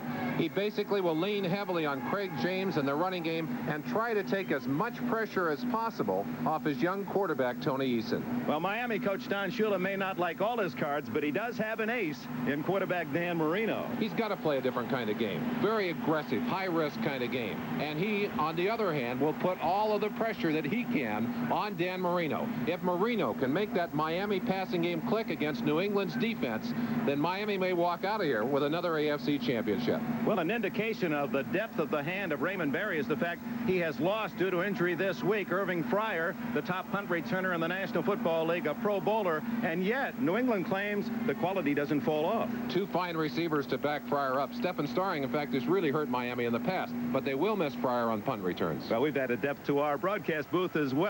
Bob Greasy, a man who has played on this field, knows the conditions well, and congratulations to Bob. He's one of the 15 finalists for this year's Pro Football Hall of Fame. Bob?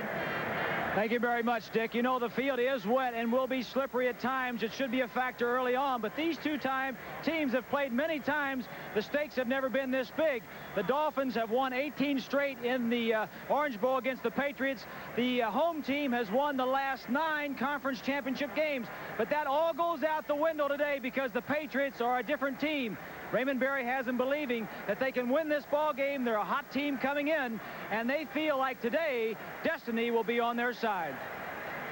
Well, it wasn't destiny necessarily. It's fact now. The Chicago Bears, congratulations to Mike Ditka and all of the great Bear fans. Boy, Chicago must be upside down and topsy-turvy. And condolences to my Rams, Dick. They didn't have a very good day, to say the least. But they got someplace where a lot of teams were envious.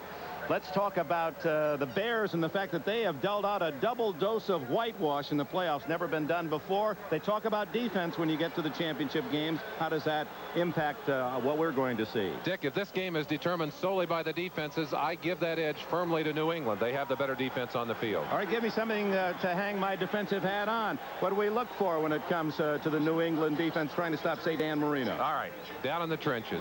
First question, it'll be answered early. Can the New England Patriots run the football effectively against these Miami Dolphins? The Dolphins were not able to stop the run in the Super Bowl last year. It killed them. And last week, Cleveland swept them off their feet with the running game. And the Patriots against Marino? Patriot defense has got to control Marino. They've done a pretty good job of that. 5 games this year, Marino's been under 200 yards. 2 of those games against the Patriots. And in the 4 games that Marino has started in which he has not thrown a touchdown pass, 2 of those games against New England. Well, the man that leads the New England Patriots into this championship game, Raymond Berry, a Hall of Famer.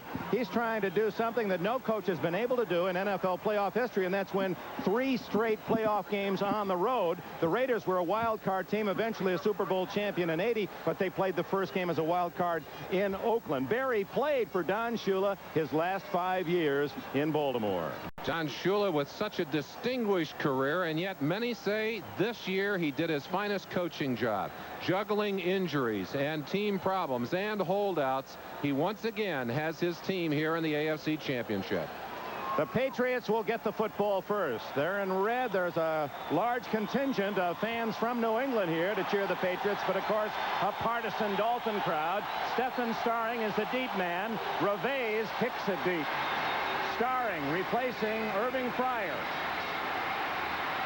The former quarterback at McNeese State is out to the 35-yard line and finally steps out of bounds at the 37. The starting lineup for New England: Tony Eason, the young quarterback from the University of Illinois. Here are the men that will protect him, and he's got some dandies from the top. 2 Pro Bowlers, Holloway and Hann on the left side. Brock is the center. Wooden and Moore are the guards. Dawson is the tight end. Stanley Morgan, the speed on one side, and Starring for the injured Irving Fryer, the other wideout. Tony Collins, Craig James behind Eason.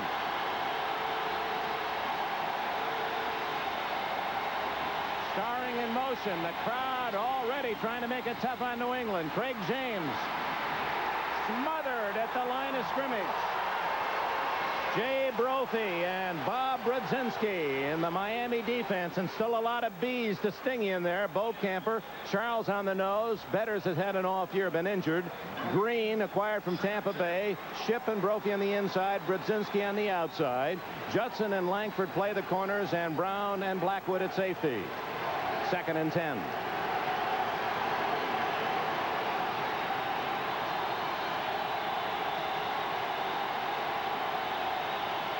Draw. Tony Collins gets outside and has a first down at the New England 49. Bud Brown bumped him out of bounds. 12 yards for New England. Taking you down where the action is, and anytime you're depending on the running game, you want to determine control on the line of scrimmage. A little draw play here with Collins, who runs well from that deep position, getting outside and using his speed to pick up that first down. Collins from East Carolina. He was number 2 to Craig James, and rushing this year had 657 yards. It's James testing the center of the Miami defense. Gets 4 into the grasp of 75 Doug Betters. The critical matchup on the line of scrimmage, the nose tackle, Mike Charles, who played well in that Monday night game here, but he was not playing against Pete Brock. Brock, who is out of the lineup because of dual knee surgery, now back in there, and the 2 of them, 2 big horses, battling for control in the middle of that line. We'll keep a close watch and see who wins that duel. Right back up the middle, and nothing there except Dolphin jerseys as James stopped for no gain. You want to watch a couple of bulls ramming heads. Watch Brock come off. Charles, number 71, slanting back inside.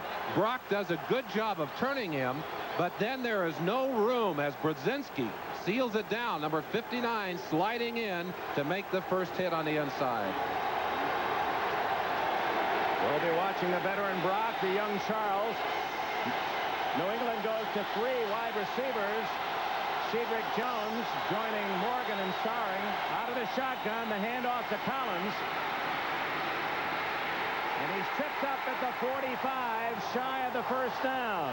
So Eason yet to throw a pass, as you predicted, Merlin. That's also the kind of thing that the New England Patriots did so effectively in their first 2 wins against the Jets and against the Raiders, running out of that shotgun formation. Miami, of course, knowing that they like to do that, well equipped for it, was able to stop it on that play. Rich Camarillo comes in to punt. Camarillo, who finished 5th in the National Football League this past year, averaging just under 43 yards a kick.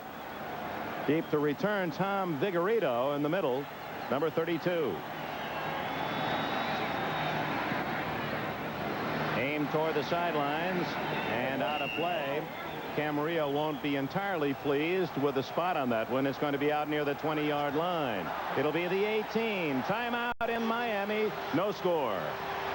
Kickoff. Their drive stalls at the Miami 45. The punt out of bounds at the 18. A 27-yard kick. And Dan Marino ready to move the Dolphins on offense for the first time.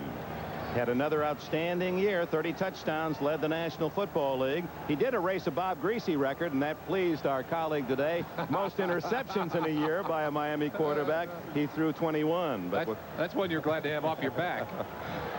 He has with him Tony Nathan, excellent all-purpose back, and of course incredible speed on the outside. Duper and Clayton, and they start with 3 wide receivers as veteran Nat Moore joins them. Magic markers, Clayton and Duper.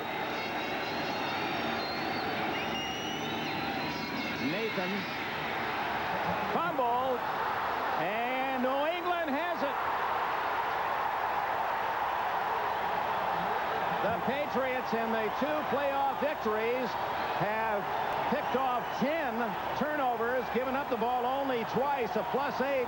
And on the first play from scrimmage, Garen Veras, the rookie from Stanford, gets it for the Red Shirts. Inside, Nathan driving right into the line. Number 57, Nelson, the man who hit him, got his hands down inside on the football and knocked it away. Looking from the other side of the field, maybe we can see what happened to that football. Veras, who's had an outstanding rookie year, number 60. It's first down at the 20.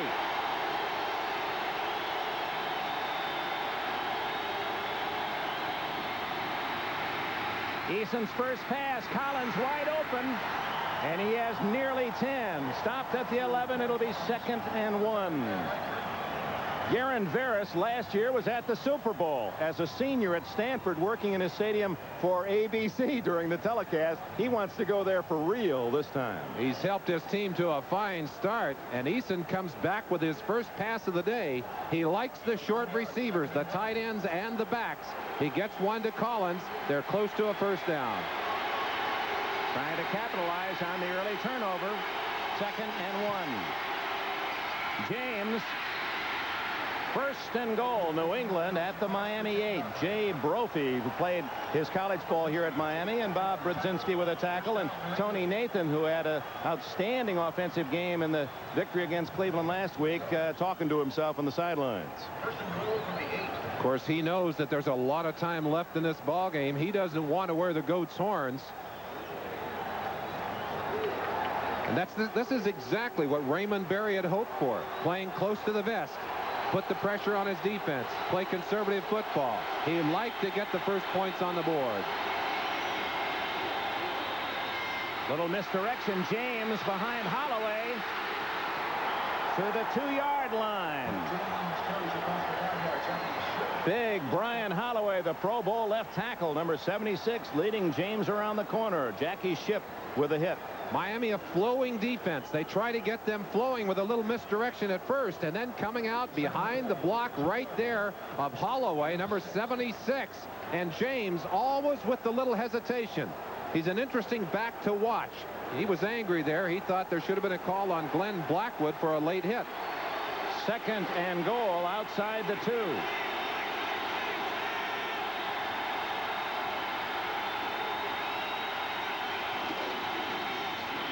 Mosi Tatupu, and the door slams at the 1. Tatupu wrapping both hands around that football like iron, determined not to fumble it back. Picked up about half of the distance to the goal line. Big 3rd and goal for Miami. The defense can stop New England, deny a touchdown, force the field goal. It would be a big emotional lift, and certainly would spur even further the enthusiasm of this home crowd.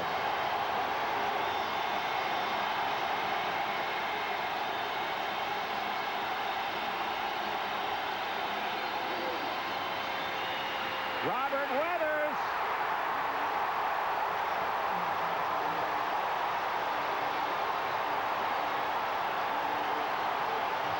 Mike Charles, the 285-pound nose tackle, drops him for a loss.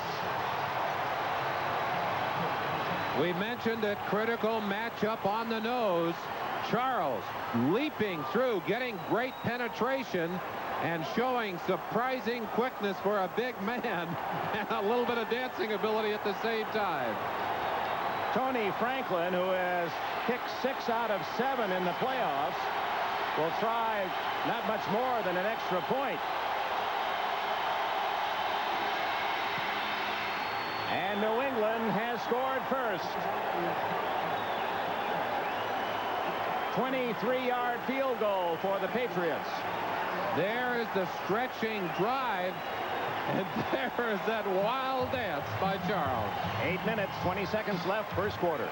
And feels 4 points better. He certainly does. He'll be a factor in this game. A positive factor. He's been a negative factor already, but believe me, he'll be a positive factor in this game. Thus far, New England's had the ball for 10 scrimmage plays. Miami just 1. Franklin to kick it off. Lorenzo Hampton, the rookie from Florida, deep. It's short. Hampton at the 11. Fumble! And Miami recovered. Lorenzo Hampton able to fall on his own miscue, and did he take a lick? Of course, last week, reflecting on the win over the Raiders, it was that kind of play that led to the Patriot victory. Aggressive special teams hitting. In 3 out of the last 4 games, this kickoff coverage team has scored touchdowns. They had visions of doing it again here. That ball lashed out of the hands right there of Lorenzo Hampton, but he got it back on the bottom. Ooh, a lucky bounce for him. Mosi Tutupu, number 30, the captain of the special teams for New England, dangerously close to another turnover.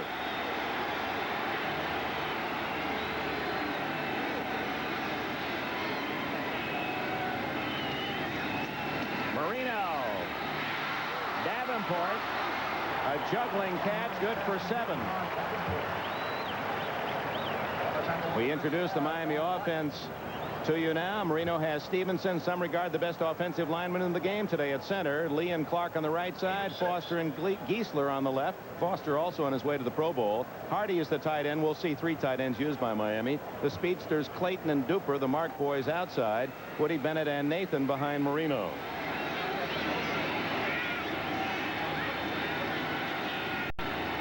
Second and 3. Davenport. Dropped for a half-yard loss. Julius Adams, the oldest defensive lineman in the NFL at 37 out of Texas Southern. He's the happiest man in the park today, still playing.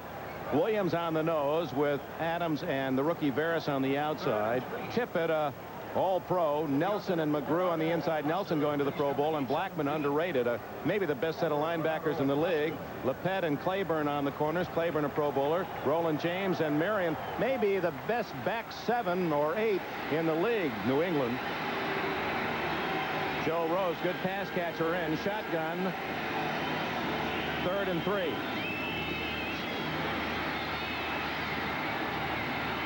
Over the head of Mark Clayton. McSwain, an extra defensive back on the coverage, and Miami still looking for its initial first down. 6:42 left, first quarter. 3-0 New England. Reggie Roby with that sledgehammer right foot. 43.7 average. Roland James has replaced Irving Fryer. Only 2 punts this year. But as a rookie, he was their primary punt returner, had a touchdown. Fair catch at the 38-yard line, and with it a timeout. 6 minutes and 34 seconds remaining in the first quarter. 3-0 Patriots. Strong, the taciturn Berry, age 52. He has to be pleased. He has the first points, and that's been a winning omen through the course of the year. 35-yard punt by Roby. New England has the ball for the 3rd time, starting from its 38.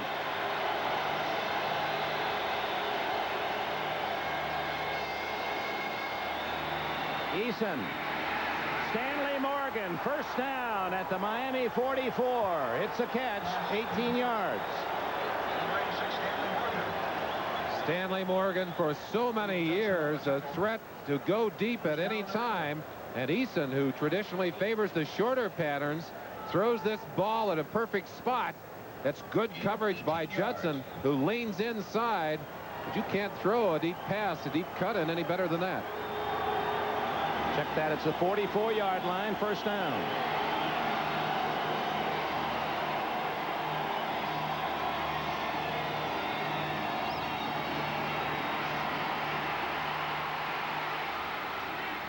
Incomplete to Starring, and we have a flag down. A possible late check or hold. Hugh Green, 55, was the man applying pressure. Oh, it's against New England, illegal use of the hands. Often the late flag coming from that spot, it's against the tight end.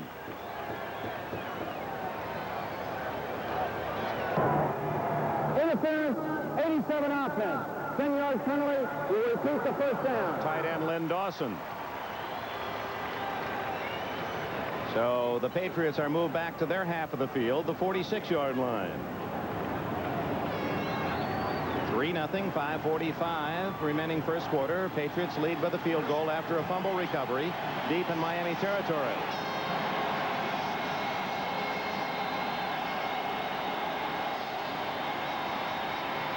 James. Horse-collared at the 50 by Bob Brzezinski. Looked as if James would get much more than the 5. Good inside-out pursuit. That's one thing that this Miami defense has always done well, is flow to the football. Brzezinski, toughest against the run, but really is a dependable linebacker, and on that play showed you exactly why. Former #1 draft pick of the Rams, in the playoffs 4 years with the Rams, and came to Miami. So he just basically counts on working in December and January.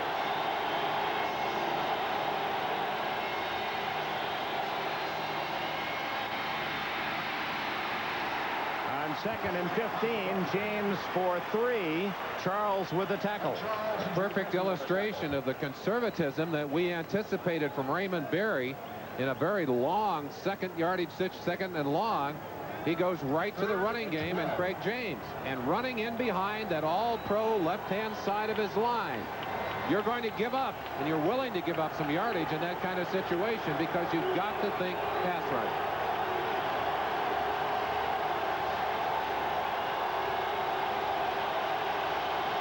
Men on the line of scrimmage, but only 4 attack. Derek Ramsey shy of the first down. Bud Brown, who has played very well all year, just a second-year man, a long shot out of southern Mississippi, made the play. New England playing a field position game, obviously content on that play to get the yardage and not the first down. Now they're going to give that football back to Marino and the Miami offense. And Tommy Vigorito, who drifts back to return, the veteran from Virginia. Camarillo to punt.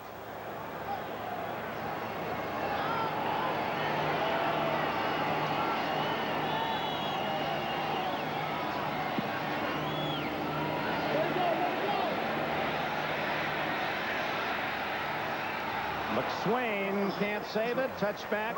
Miami will begin from the 20, trailing 3-0. Recognizes one effort might decide a Super Bowl, and so it is with Rod McSwain. Watch McSwain with that second effort. This is what coaches talk about. Now, he left before he got into the end zone. If he had been able to knock that football back into the field of play, then Miami would be starting inside their 5-yard line. Instead, the 20-yard line, Bennett and Nathan behind Marino. Underneath, Bruce Hardy, and the Dolphins have their first down. Larry McGrew and Roland James collaborated on the tackle. First down.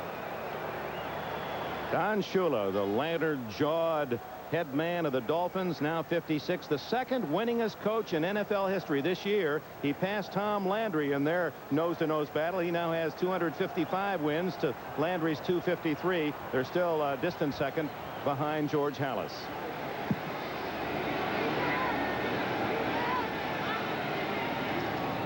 First down, Davenport. He's the man who scored that 31-yard touchdown against Cleveland to get the Dolphins to this Sunday date. Davenport cutting back against the grain on the outside. Steve Nelson, who has had a fine year and is the defensive general for this Patriots defense, flowing nicely, but Davenport cut right through his arms to make a good gain. Joe Carter replaces Davenport. There's Nelson, veteran on his way to the Pro Bowl in his 12th year.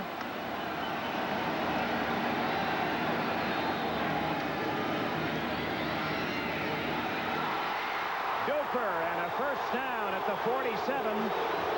Marion saved a touchdown with a tackle.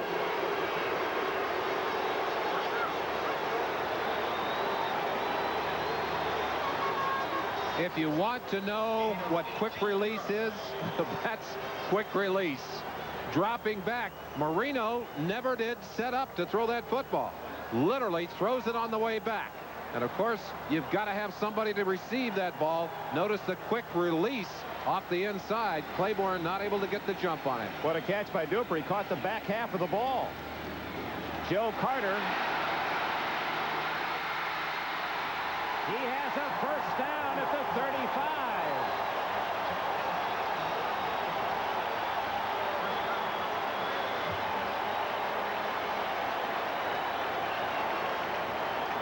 Don Shula loves to juggle the offensive weapons. Joe Carter's the fastest of his offensive weapons. Carter has not played a great deal, has fumbled some early, and Shula has taken him out of the lineup for the last few ball games, but he's back in there with a big play on that down. He had 76 yards all season rushing and a dozen on that play.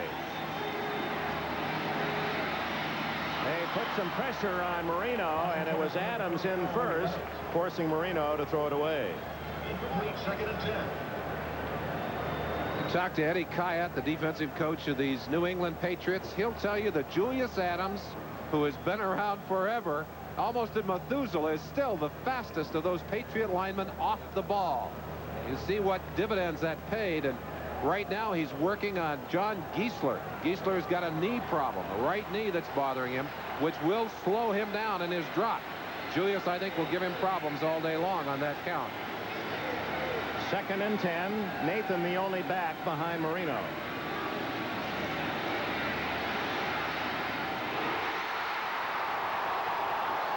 The tight end Hardy has another first down.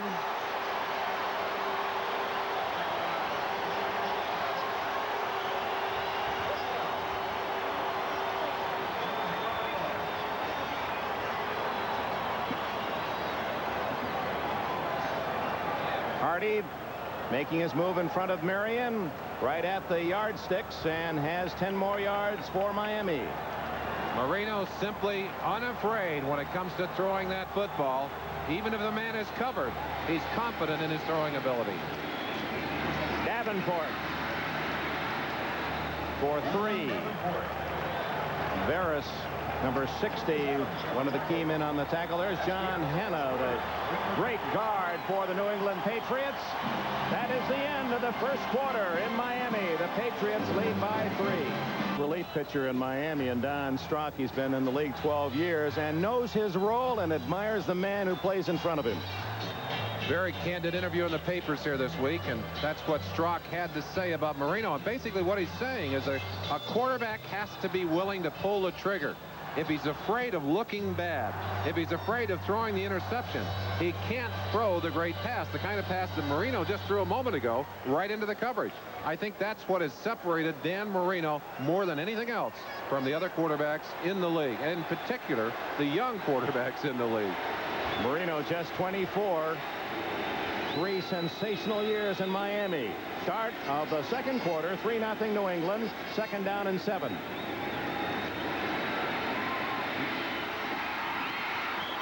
Duper unable to hang on. Look at the first quarter statistics.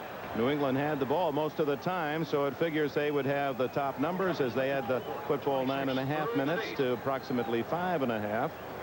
But Miami outgained them by 7. That conservatism of Raymond Berry, he got his 3, but didn't gamble on much more. Well, New England got 3 out of their opportunity down in that near the end zone. Miami's opportunity is now. Let's see what they do with that chance. 3rd and 7. Matt Moore in slotted left.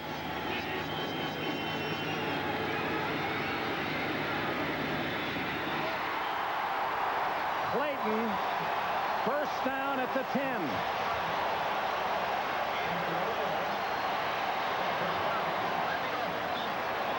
Miami's wide receivers virtually shut out last week in the Cleveland game. And David Shula, their coach, took them back to the basics this week. Well, I don't know if that was the result of it, but Clayton just turned Ronnie Lepet all the way around and took that easy pass on the sideline for a first down. Dolphins were best in the entire NFL on 3rd down conversions on the year, over 45%. They made good on that one. Now they have the full 10 yards to go for the touchdown.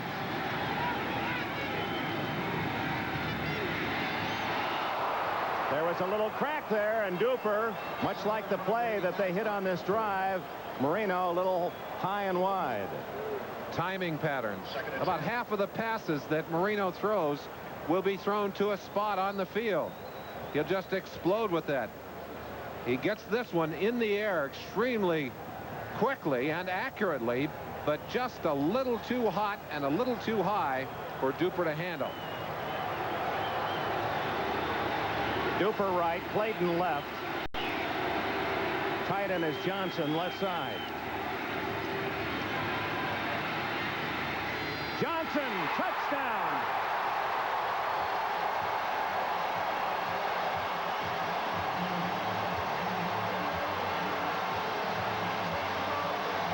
The tight end from Iowa State, and Miami leads for the first time.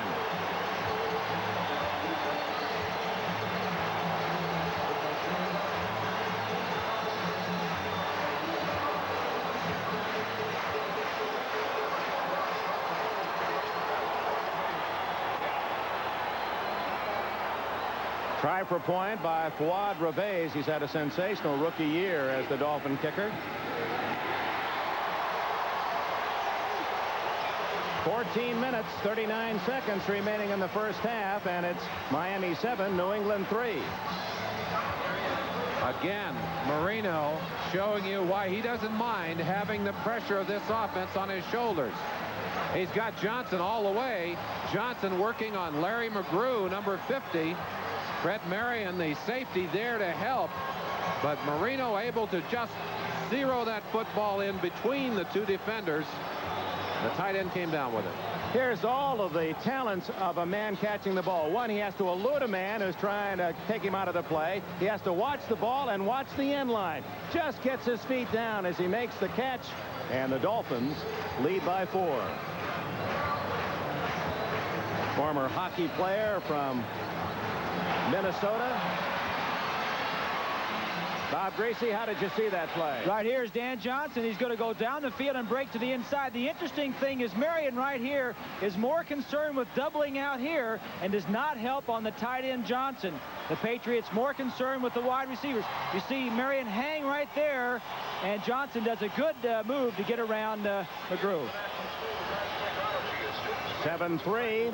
Marino immediately goes to work on his thoughts for the next possession, and it'll be New England's turn. Stephen Starring, the deep man, as Reveiz will kick it off. It's short. Starring sprinting all the way up to the 16.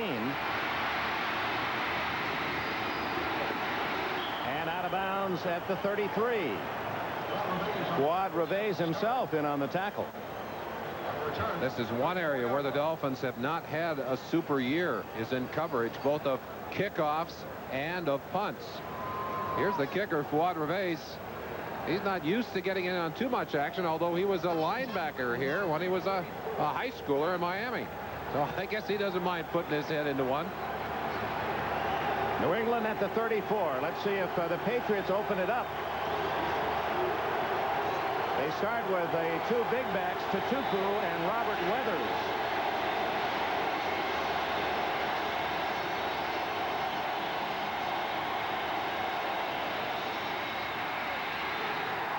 Weathers from Arizona State. His brother played here last weekend. Clarence Weathers, the little brother for the Cleveland Browns wide receiver. Brzezinski was still another tackle after a gain of about 3.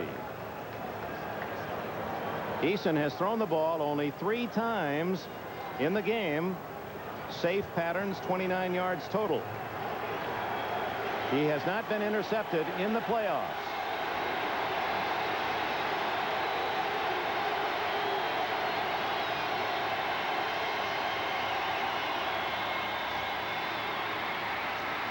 Weathers close to a first down. Meanwhile, on the sidelines, that is Steve Nelson. They're working on the veteran linebacker's shoulder. Now, if Nelson leaves the game, and I think you really would have to hurt that man to get him out of the game because he's double tough. That would be a blow to this defense because he is like a second coach on the field. He and Rod Rust constantly together reviewing what Rust wants on the field. He calls all the adjustments to that defense. A critical part of this New England defensive team. Meanwhile, it's 3rd and less than a yard.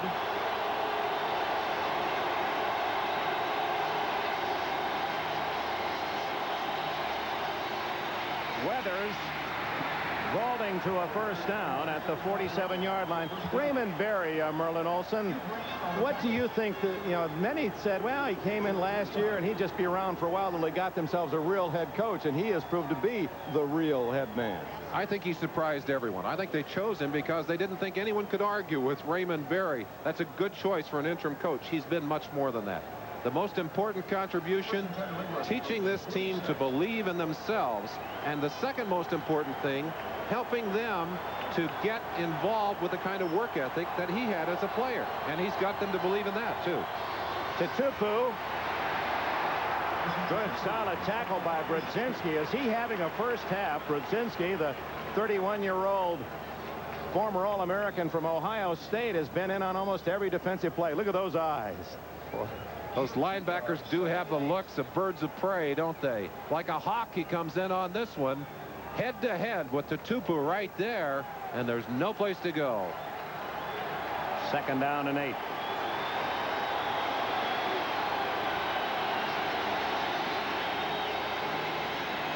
Weathers. He's free on the sidelines. Robert Weathers all the way to the Miami 8-yard line, and the Patriot fans cheer.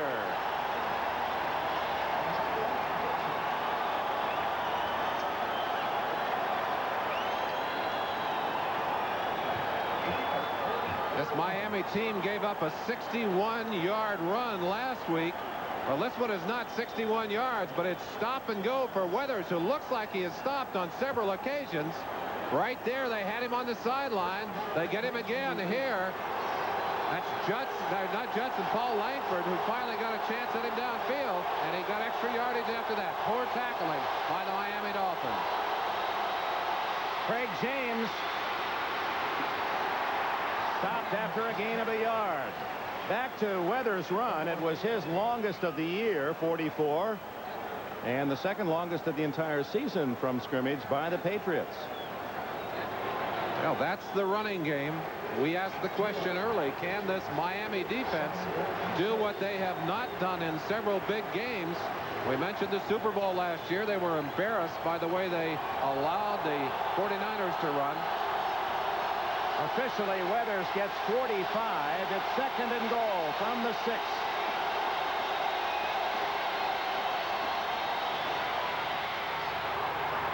Only 2 more yards as Collins had to leave his feet to make the catch. Had that pass been up a little higher and within his running range, could have gotten a touchdown. You may feel that Collins is going to wind up in your lap as he comes out to the outside. Dick, you called it very well. He had room to run, but that ball just outside of his reach, and he had to go to the ground to get it. Morgan to the right, Starring to the left. Eason likes to go to his tight end. He's got Derek Ramsey left.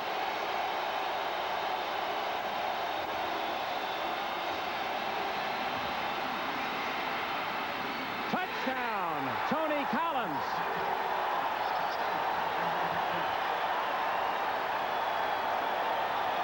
Eason doing a good job, the young quarterback showing patience. He didn't hurry the throw, and finally Collins, with that much time, broke free. Eason actually started to throw this football, stopped himself. I think this is one of the most difficult things to do. The ball is on its way. Watch him right here. Gets the arm out and literally stopped it, and then stepped back, recocked his arm, and threw the touchdown pass. He had plenty of time. That was the key to the play. Great pass protection by that New England line. Franklin's try for a point. Eason, good job of getting the ball down, and it is good. So a 45-yard run by Robert Weathers sets up this touchdown pass from Tony Eason to elated Tony Collins. Today's game is brought to you by the new Chrysler Corporation. We don't want to be the biggest. We just want to be the best. By Stroh's and Stroh Light. Now you're talking good times, and Stroh's is spoken here. And by GTE, the telecommunications consultant to Super Bowl 20. Welcome back to Miami's Orange Bowl. Tony Collins, the touchdown maker for the Patriots, who had the lead 10-7, and Tony Franklin kicks it off to Lorenzo Hampton of Miami at the 8. Behind the wedge, 25, and to the 31-yard line. Miami with the ball. Bob Griese to examine that last Patriot touchdown. Dick, Tony Eason wants to get the ball right here to Collins on an option. The linebacker is going to blitz here, and Brzezinski's going to run out. That means Bud Brown is man-to-man. Now he starts an option. He can go either way. He starts outside, and he's covered and comes back to the inside. That's why Eason fakes like he's going to throw it outside. Watch him right here. He fakes. He's covered. And Collins comes back to the inside, and Eason has the presence of mind to wait for him. Certainly can't fault Bud Brown on the coverage. He did his job, but you can't stay on a man forever. 10-7, New England leads. Tony Nathan to the 37-yard line. A gain of about 6. Steve Nelson back in the game made the tackle. Nelson with a strained shoulder, we understand, and we saw the tape job going on that. Another shoulder that those Patriots are worried about, Craig James, who is playing with an injured right shoulder. I'll tell you that in a game like this, you're willing to sustain some pain. There is no game to follow unless you win in this ball game today. Now, interesting, look at those stats momentarily. Fairly comparative until you realize that those are 2-game stats for Eason and 1 game for Marino. Fumble, and who's got it? No signal yet. It's New England. Lester Williams, a former Miami Hurricane, played his college ball in this stadium. Bad exchange, and another turnover to the Patriots. Marino and Stevenson have had some trouble during the year with the snap. Stevenson so quick at trying to get those hands up that sometimes that ball is not successfully handed to his quarterback. Marino never got the football. Lester Williams, the nose tackle, able to get it. See there as Marino pulling away, and it bounced right to Lester Williams, the nose guard. First down at the Miami 36.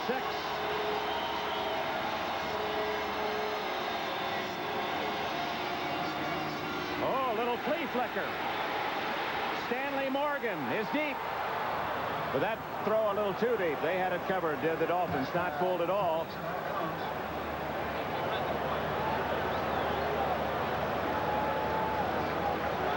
Morgan opened briefly, and I really believe if Marino had been in there at quarterback, Marino would have delivered the ball instantly. But Eason does not have the kind of confidence in his arm. If you watch right there, Morgan realizing he's going to have to make an adjustment. Eason has thrown that football away. Same look. And same result. As you saw Morgan, that brought back memories from Orange Bowl past as Craig James plowing for about 8 yards, close to a first down. That wave, remember Jimmy Orr, Orange Bowl, Super Bowl III, when Joe Namath and the Jets beat the Colts? The Colt coach that day, Don Shula, and a wide receiver on that team. That's right, Raymond Berry. You played against Berry, what, about 12 times? About 12 times in his career, and I'll tell you, he was a great player. He's proving to be, I think, a great coach as well, and a breath of fresh air for all of football. 3rd and 2.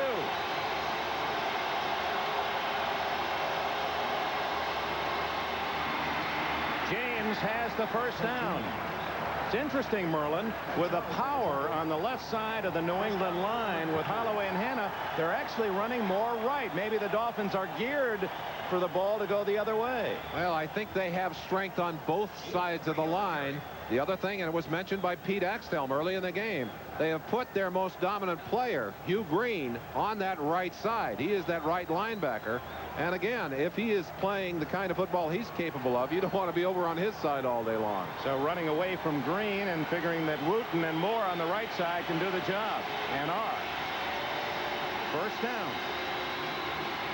Big hole.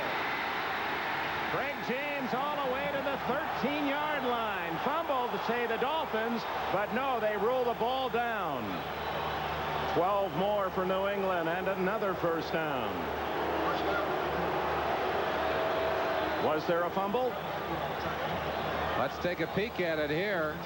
James, now if he hits the ground before the ball comes loose, there is no fumble. 3 Dolphins. Langford 44. 53, Brophy stripping at it. Now that's Brzezinski. I think his knee was down before Brzezinski stripped that football away. I agree. James again. And the play made by Hugh Green. Laser eyes. You see the flash off Green's eyes. This is the play we just watched a moment ago to check on the fumble. This is from the other side of the field. You'll see the ball more effectively. You see the knee is down, and you see Brzezinski stripping at that football. But I think it's a good call by the officials. Spread it a half yard to James on the last play. It's second and a long 9.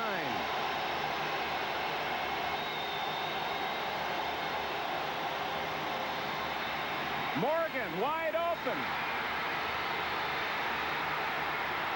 It'll be first and goal, New England, at about the 1.5 yards. When the running game is working and the defensive linemen have to concentrate on playing the offensive linemen for the run, it very often will give you plenty of time to throw the football. With all kinds of time to throw, Eason can find a wide open Morgan, and Morgan fights it all the way down inside the 2-yard line. Morgan looked like a ball in a pinball machine the way he was getting hit about, but maintained possession. First and goal. New England trying to add to a 10-7 lead. Eason on the bootleg. Touchdown. Derek Ramsey.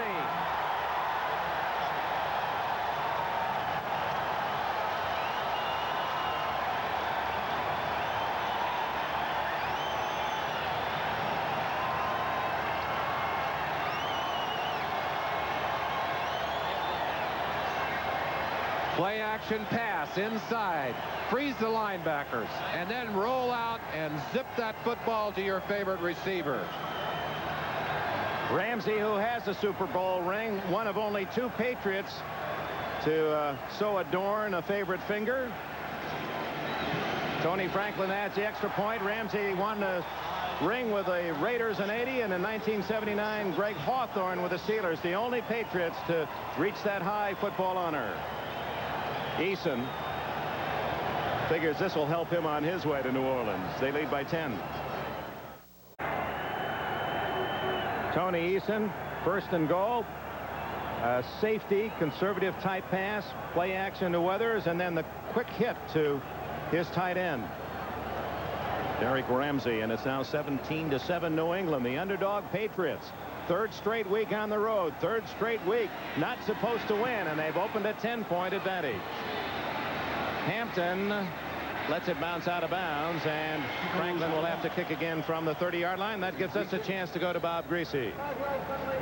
Dick, the last touchdown was well designed. These receivers split out. They're all window dressing. Watch Ramsey right here. He's going to hit into Brzezinski and sneak out into the flat. Now, the key block is Ron Wooten is going to come out here and get a piece as the 2 backs come in this way, and Eason is going to fake. But watch the block. Wooten, 61, gets on the corner, allows the time for Eason to get the ball. Good coverage, but that's all you need when you're down there close. Just get position, and you have a touchdown.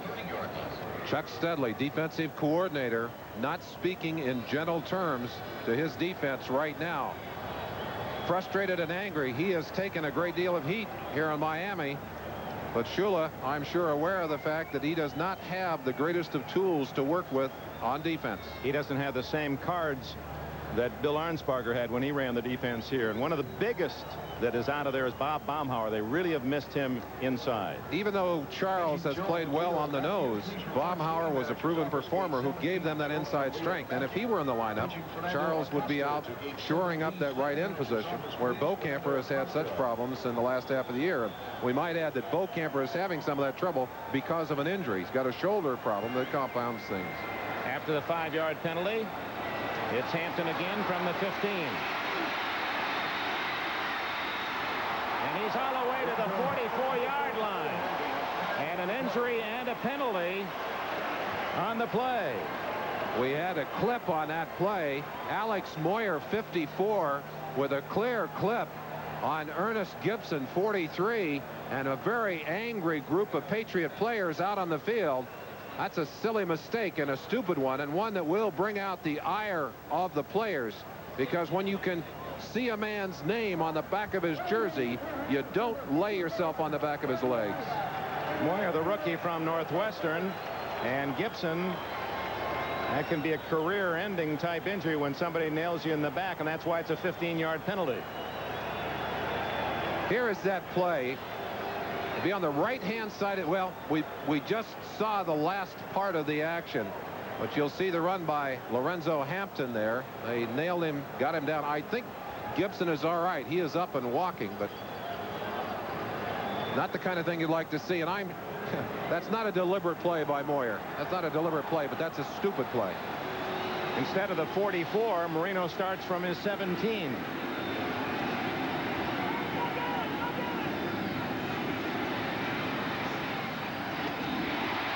To Duper for about 10. One of the things I'm sure that Shula cautioned Marino, hey, don't get hungry. Don't try to gulp it all at once. Don't make a mistake where you throw an intercept trying to get it all in one play. Let's just get another score before halftime. That would have to be the immediate goal. I think perhaps the biggest difference between Marino in this season as opposed to last is that he has had to be more patient. So many teams really concentrating on taking away that outside speed and forcing him to go underneath. And Marino doesn't like that. He still would like to bomb you on every play, but he's having to throw the shorter passes this year. First down on that throw to Duper.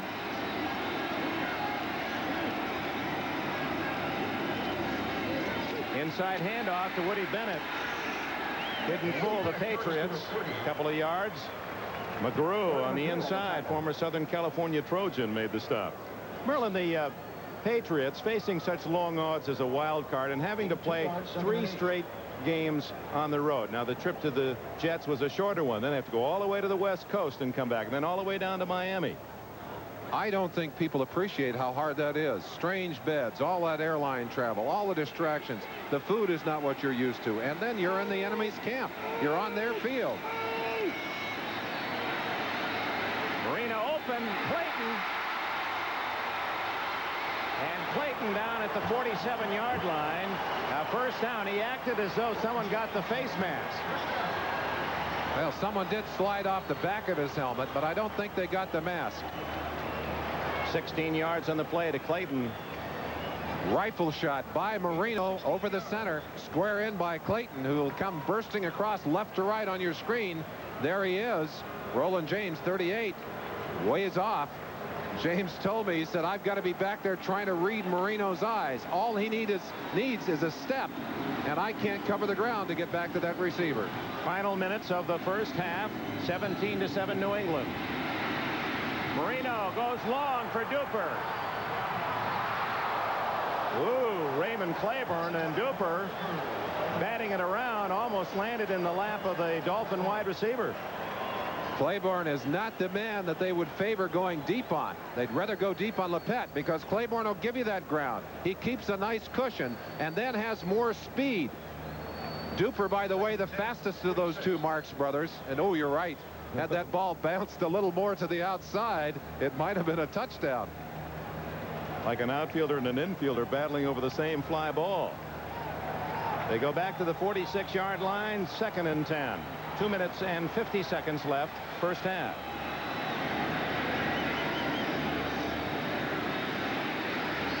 Marino to Davenport, and the fullback is to the 45 of New England, shy of a first down by a long yard. Marino is so very quick. Pressure on him by Andre Tippett right on the top. Let's go in and look inside. We talked about the matchup between Brock and Charles. There's number 98, Dennis Owens, working one-on-one on Dwight Stevenson. And Stevenson, you notice how quick he gets those hands up into that nose tackle?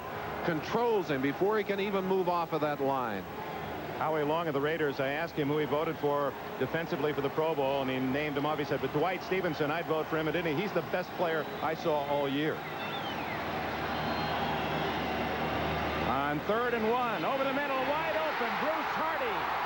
First down, 15-yard line.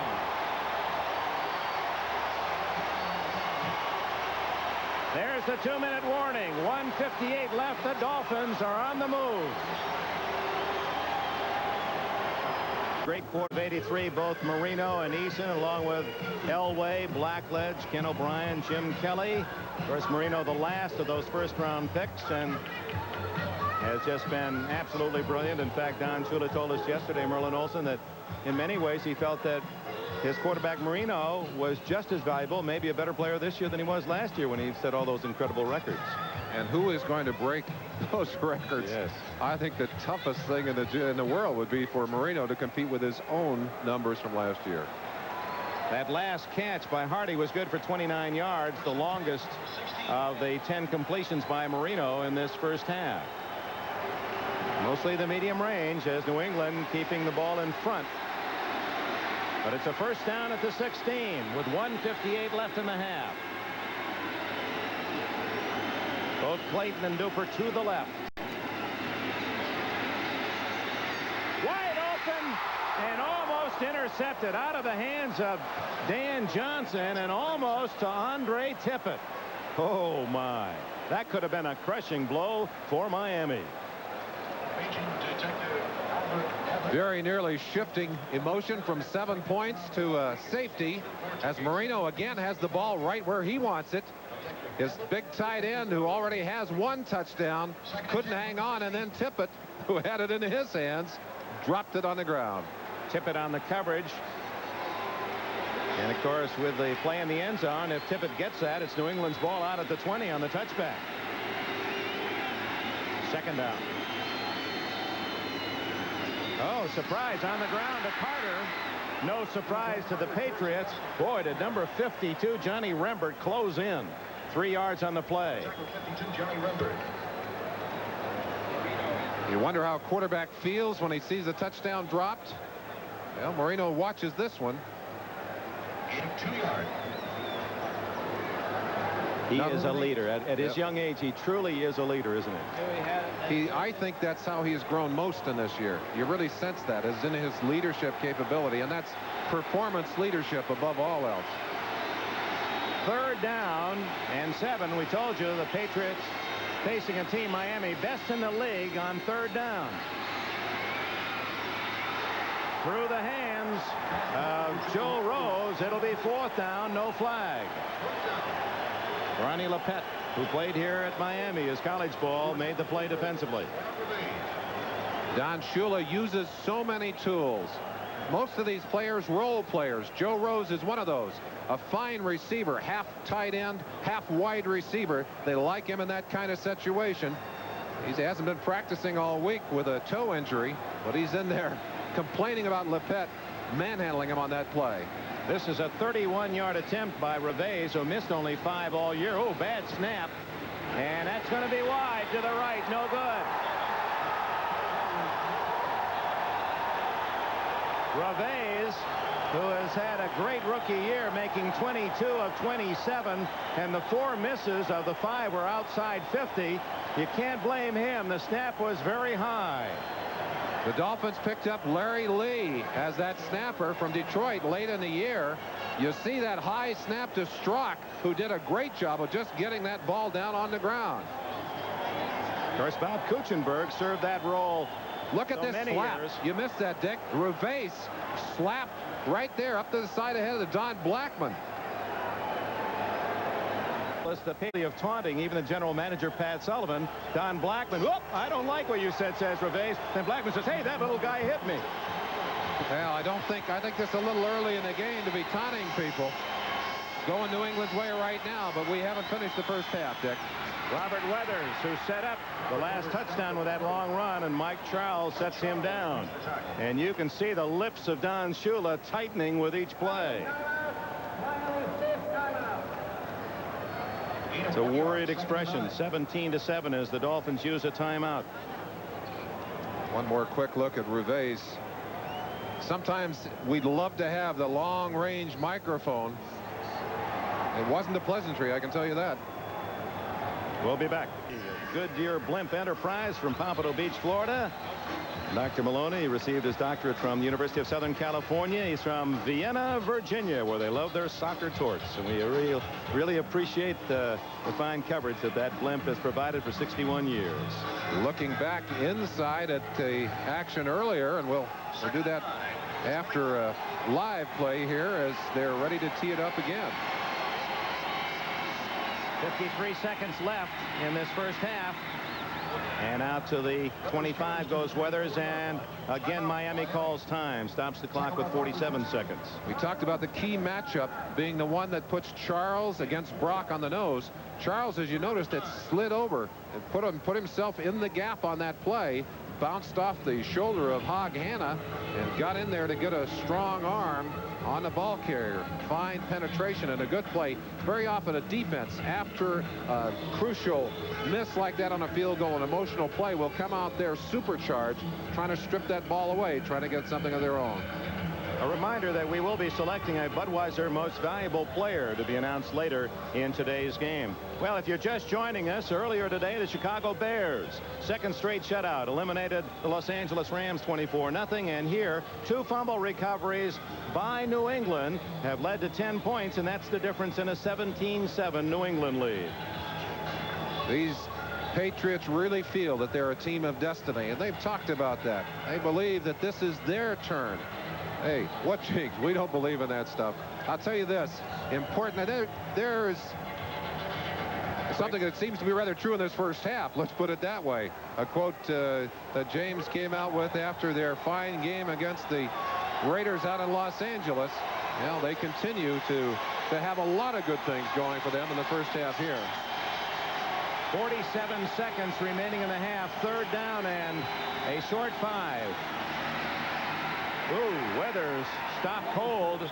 Kim Bocamper was there first. Betters helps out. And the final timeout spent by Miami with 42 seconds. So Don Shula's team will get a chance. Had a couple of desperation throws, maybe a long field goal. Talking to Steve Grogan, quarterback, who of course led this team to 6 victories in the middle of the year, and Grogan said, hey, we know this team so well. They know us. There are no mysteries out there, no fooling going on, and there hasn't been any fooling. We said at the top of the show it was a question of whether the Miami defense could stop the running game. So far, they have not been able to do that. It was a question of whether New England could stop Marino in the passing game, and really they have not been able to do that. Miami, of course, got all the way down, put it in the end zone, and then came down and blew their own opportunity at a field goal. At halftime, well, the Chicago Bears have won. What one player are you happiest for the Bears that he's going to the Super Bowl? Is there any doubt? Sweetness.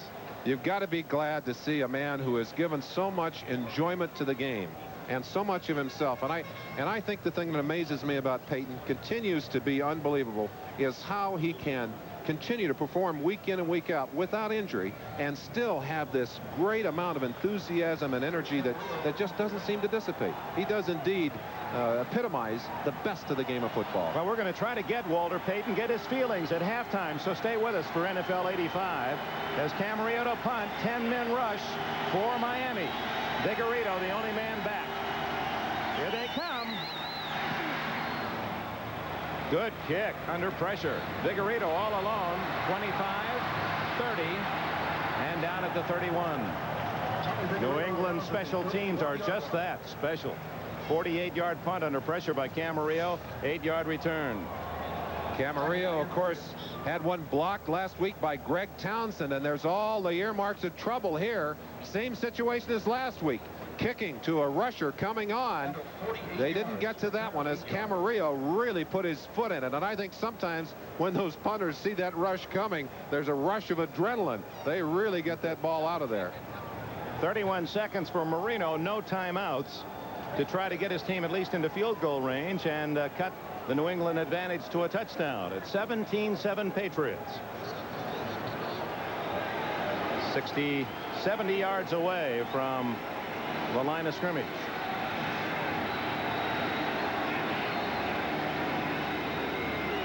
Tippett coming. Screen to Nathan. Fumble, or is it incomplete? Incomplete pass. Oh, that had not only destiny but disaster written on it for New England. Tony Nathan saying to himself, hey, it's a slick footing out here, but that football has got to get some stickiness on it. I can't afford to drop it again. He had 3 blockers and only 1 red shirt, but credit Don Blackman with a good defensive play, and he doesn't get enough credit. He does not get enough credit. He has had an all-pro year, but when you have a player that is AFC Player of the Year at the other linebacking slot on the other side, kind of hard to get the notice you deserve. And here comes that player, Tippett, 56. Oh, right in the hands of Blackman. He wasn't looking for the ball, but his coverage was so good, the pass was right there. He's from Tulsa University and makes his home just to the north in Fort Lauderdale. How close was he to a touchdown? Well, if he gets his arms wrapped around that football, there's not a white shirt between him and that Miami goal. Ooh, listen, but Golden Coast down the sidelines. Marino 11 for 20 in the rain now in the final seconds of this first half. 21 seconds show on the clock. And Marino, the best protected quarterback in the league, sacked for the first time. And Veras, the rookie from Stanford, who had 10 sacks on the year, along with Tippett, get the initial sack for New England today. A stunt on the right side of that defense as they just blitz Veras in. And every time Marino goes down, you know that there's some concern on the sideline. Those knees both strapped into harnesses, and ooh, he is wrapped hard over his legs. Garen Veras showing you the kind of quickness that has allowed him to play so well this season. Miami, it's a combination of good protection and the quick release of Marino, and he and the Dolphins led the league with those numbers the last 3 years. Marino simply does not allow himself to be sacked, and I think part of that, Dick, is that he is really concerned about injury. The other thing is he has such good vision, such a good feel for the field, that he knows how to throw that ball away better than anyone perhaps except Dan Fouts. Now there's 15 seconds left. The Dolphins kicking from deep in their own end. Roland James, if he catches the ball on a fair catch, the Patriots get a free kick. If it's a short kick, we might see Tony Franklin, you can uncontested, try another field goal. That play is in the works. Now Roby's job perhaps is not to kick it all the way in the fly, to bounce it in, to take that opportunity away.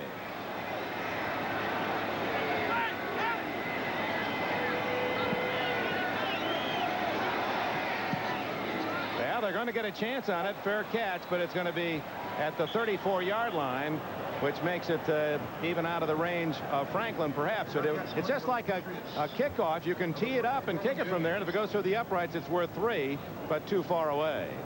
Well, if we had about a 50-mile-an-hour wind, we might be willing to, they might be willing to take a shot here. Let's take a look inside at Roby and watch the plant foot. Roby has to go down for that kick for that snap. Watch him. He kicks with that left foot almost flat on the ground. Just a tremendous power driving piston, huge legs. I'll tell you, these kickers for Miami have got to be the biggest in the league and among the very finest. Probably the last play of the half. Eason out of the shotgun with 8 seconds left. Ooh, almost got away from it. complete to Derek Ramsey at the 50, the end of the first half in Miami's Orange Bowl. Opportunistic New England leaves the field with a 17-7 lead.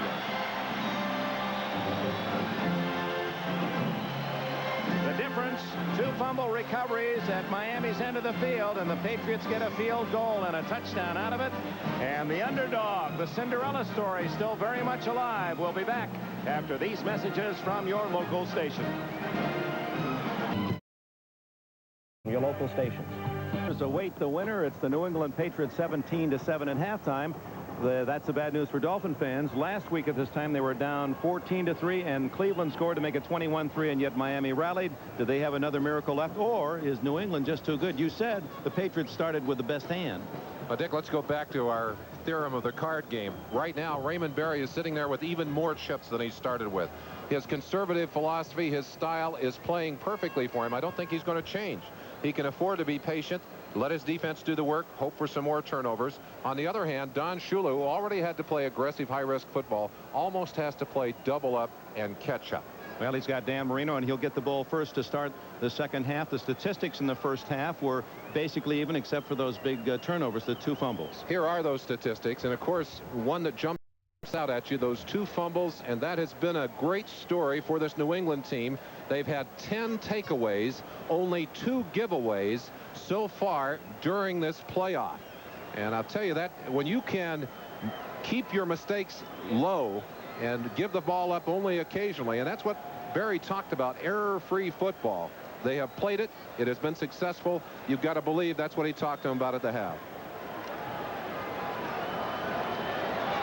Miami with its final word from Coach Don Shula. And Marino and the Dolphins well know their position. One of the things you have to be concerned about, Dick, we watched a little of the locker room scene last week from Los Angeles. Highly emotional team there. That's New England team weeping and crying, and it was such a great victory for them.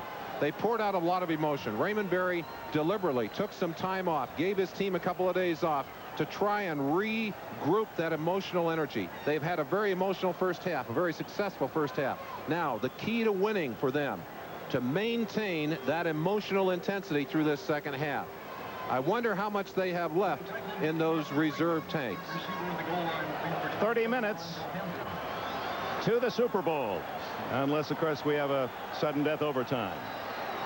Tony Franklin to kick it off. Lorenzo Hampton at the other end for Miami.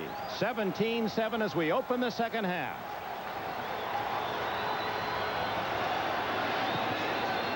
Spins down short. Hampton at the 9. He has some running room. Fumbles, and Greg Hawthorne recovers for New England.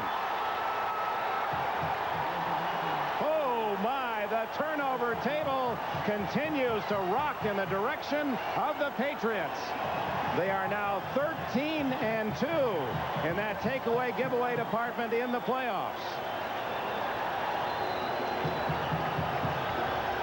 Don Shula and Chuck Studley both referred to waking up last week after that big 61-yard run to start the second half by the Cleveland Browns. Well, time running out here, and again, it's that hard hit.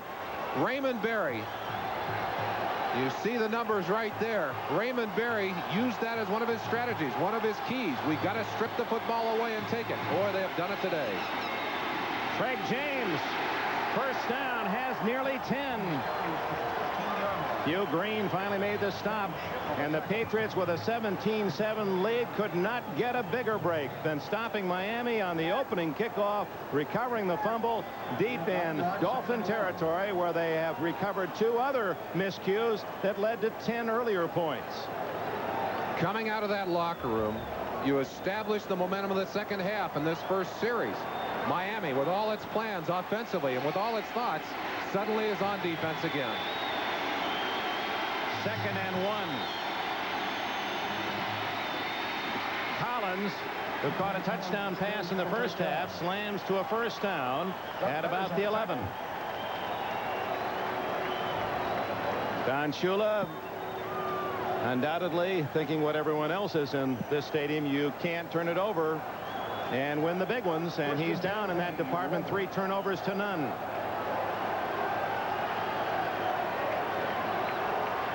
First down at the 11.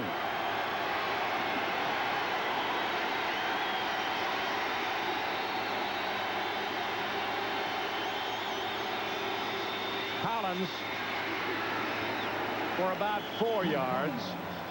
Bud Brown in on the stop for Miami. The danger now for this Miami Dolphin defense. Things are getting a little desperate. And occasionally you try and do more than your job. You try and do something extra.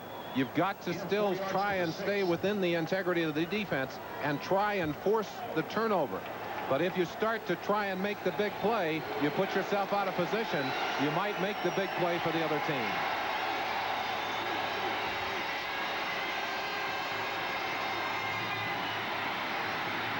Craig James appears to be close to a first down at the 2.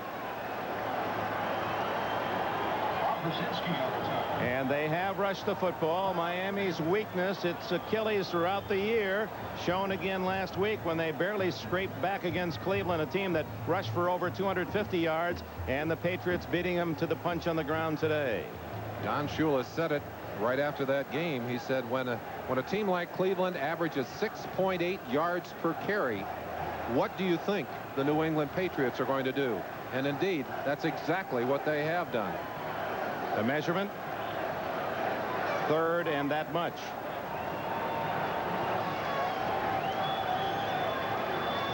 When New England recovered a first quarter fumble at the Miami 20, Nathan fumbling on the first play of the first half, just as Miami has fumbled the ball away on the first play of the second half on its possession.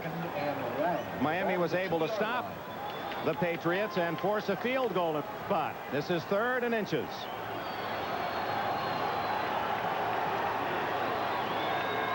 Tony Eason. Watch him check that Dolphin defense.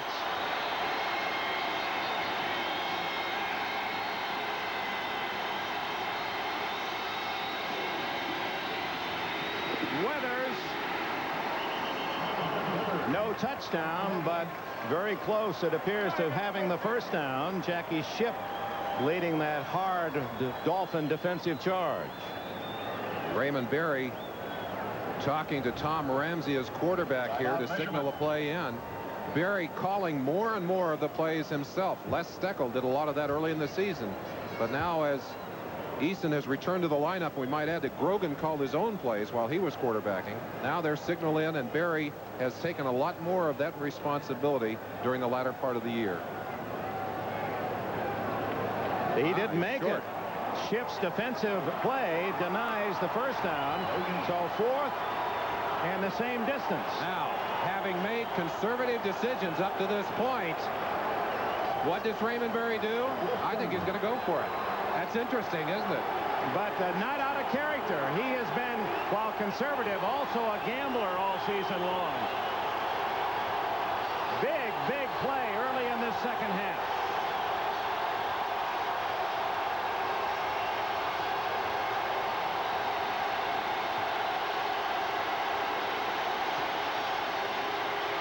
Wide open. Weathers, touchdown. Flag is down. Robert Weathers all alone. A flag is down in the end zone. It could be. No, it is not. It's against Miami. Touchdown will stand, and the Patriots, ever closer, have opened a 23-7 lead. Chuck Studley can only shake his head as his defense again fooled on a play, faking into the line. The running game again making that play go. You have to respect it down there with inches to go, and Berry willing to go with the unusual play, the play action pass in 3rd and inches. Franklin has the extra point. Tony Eason has thrown touchdown passes of 1 and 2 yards. 3 fumbles have equaled 3 scores for New England. Today's Mazda Cars and Trucks. The more you look, the more you like Mazda value. By Coors and Coors Light, beers with a difference worth tasting. And by Hewlett-Packard, the people who turn your business computing problem into a business computing solution. New England Patriots capitalizing on a third fumble recovery have opened a 24-7 lead against the Dolphins here in Miami. And Tony Franklin roots it high. Hampton, the rookie, at the 20. And to the 24-yard line. Miami will begin there. Let's go to Bob Greasy. Dick, here is Weathers lined up in the backfield. He's just going to run a play-action pass. Ramsey's going to sneak out, but Sinline, 51, is grabbing a hold of him. And you know, sometimes when you're so predictable and conservative as Raymond Berry has been this year, and if you do a lot of self-scouting, you can use that to your own best efforts, because you know you're conservative and you know the other team doesn't expect it, and then some big plays can come of it. Berry, the only one not showing emotion on the sidelines. That's true to character. Marino, a lot of work to do.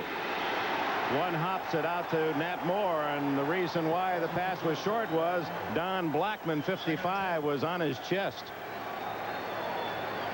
You can afford to play more aggressively now on defense. Now this Miami team is, as we said, really got to double up and catch up. Time becomes a factor. You feel more comfortable defensively, you can start to blitz more, and this Patriot defense is not a blitzing defense, but I wouldn't be surprised to see them coming more now at Marino with that nice cushion. Marino has been sacked once. Batted in the air and almost intercepted by Blackman again, and he's having a big game.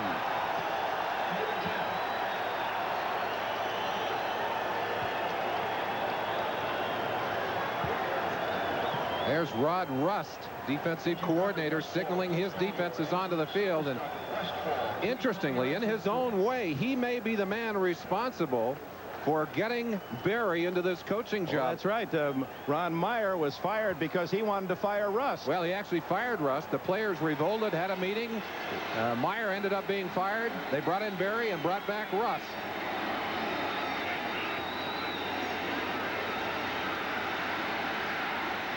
Duper. Oh, touch 4 or 5 sets of hands before it falls incomplete. A flag is down. This looked like a volleyball game out there. Motion against Miami. Now the Dolphins unable to gain a yard in that possession.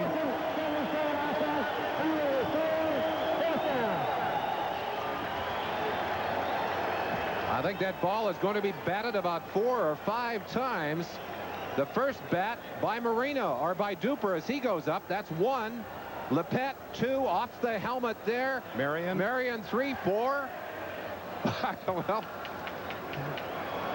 it falls just out of the reach of a lot of eager Patriots. Roland James back at the 32. Roby. Dying spiral. James fumbles. And the Dolphins have recovered. A flag is down. Bud Brown recovered the ball. Let's see if it counts. May have been a question. There's the first mistake by New England. Let's see how it picks up Miami. We mentioned at the top of the show that New England would probably be able to overcome Irving Fryer's loss as a receiver, but not as a punt returner. The confidence level right there of the return team. That's Roland James. Only 2 punt returns on the year coming up. And in a situation where he could have just caught it and tucked it away, he turned it over. Oh, Miami gets a break at the 43, trailing 24-7 with 11 minutes plus remaining in the third quarter. Joe Carter, the second-year man from Alabama. What a run by Carter to the 24.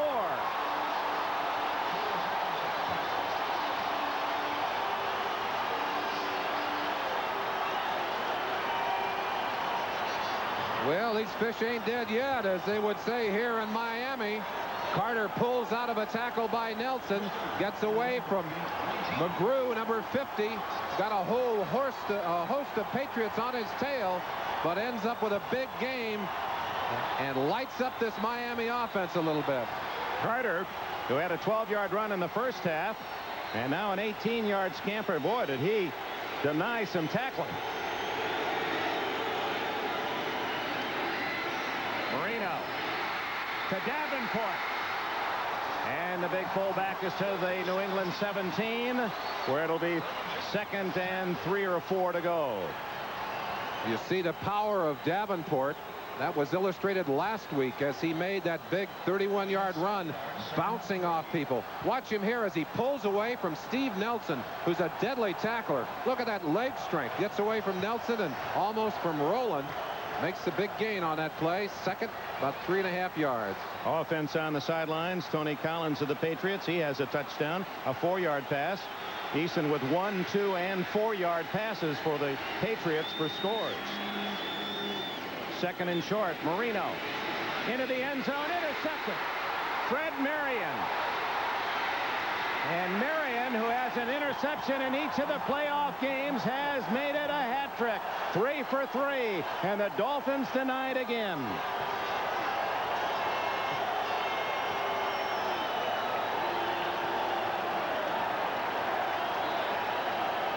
Shula wondering what happened on that play, literally staring out in disbelief. His receiver fell down, but I don't think he could have caught it anyway because the ball was right to Marion. Clayton coming to the inside, and watch him as he trips over his own foot. I think Lepet maybe touched the back of his foot. A lost opportunity. The first chance for Miami to get back in it, and they throw an interception right back. It's New England's ball at the 25, Bob. You talk about tight jaws. You saw him right there.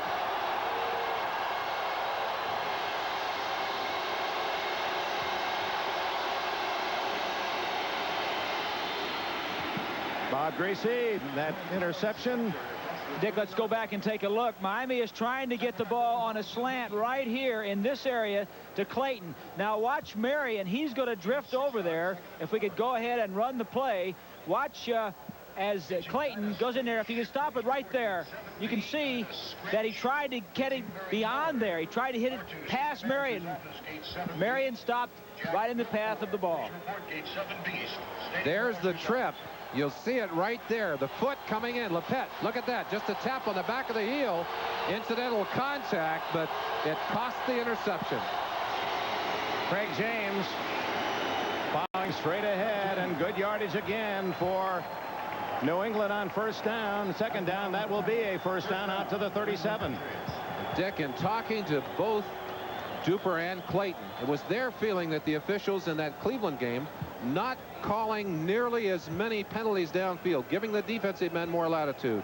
Let's look in at the battle on the line of scrimmage, that surge. And again, New England taking advantage of its size, going right at the heart of that Miami defense. Charles moved out of there by Wooten, the left or the right guard. Brock up to pick up one of the linebackers. Hanna driving out of there. Holloway. And boy, I tell you, they just keep pushing and pushing more. That whole offensive line driving Miami off of the ball. Rain falling in Miami's Orange Bowl. Less than 8 minutes left in the third quarter.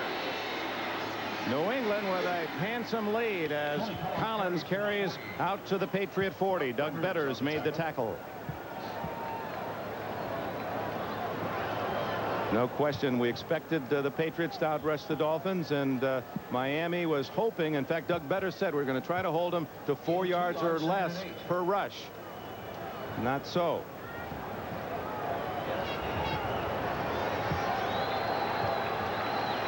Second down and 7.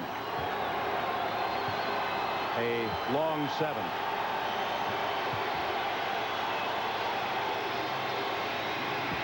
Collins squirts for 4.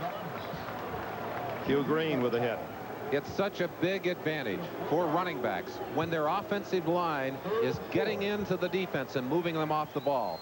There's time then for them to get their good drive upfield and make the cuts from a positive position, to make them at full speed. The defense, on the other hand, having to try and react laterally. You end up trying to arm tackle. It gives those offensive backs a chance to go for an extra 2 or 3 yards. They had bettered their average to 6th best in the league on the ground, and we still have 20-plus minutes left. Craig James running the daylight, and a first down at the 43 of Miami. Well, we've been talking about that Patriot offensive line.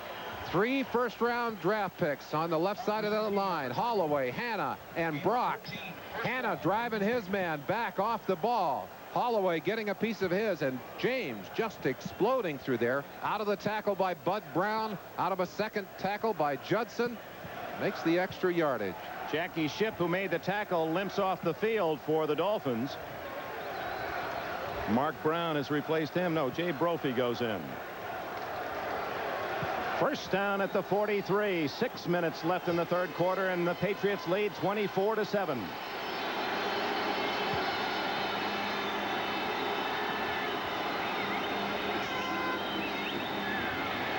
Weather stopped on first down. Bob?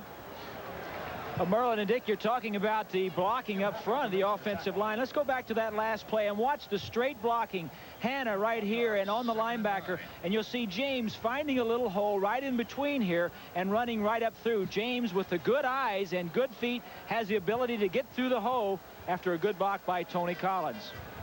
James said something very nice to me last week in talking to him. He said, you know, I don't run with my feet, I run with my eyes. My feet just kind of follow along behind. You're right, Bob. Great eyes on the part of James on that play. Weathers carrying his 222 pounds to the Miami 40. Hugh Green and Mark Brown with the tackle. That's a colorful stop. Green and brown, and a black wood there as well. You see Hugh Green going to that face mask, an eye injury early in the year, and he has a clear mask across his face. Steve Nelson, in fact, wore an identical mask during several games this year after an eye injury. And I haven't talked to Hugh about the mask, but Steve said something interesting. He said, I got an echo all the time. It sounded like I was talking in a cave. 3rd and 7. Big play for the Miami defense. Eason, a rare throw. And he hits his man to Tupu. It'll be close to a first down at the 34-yard line. Appears to be a little shy.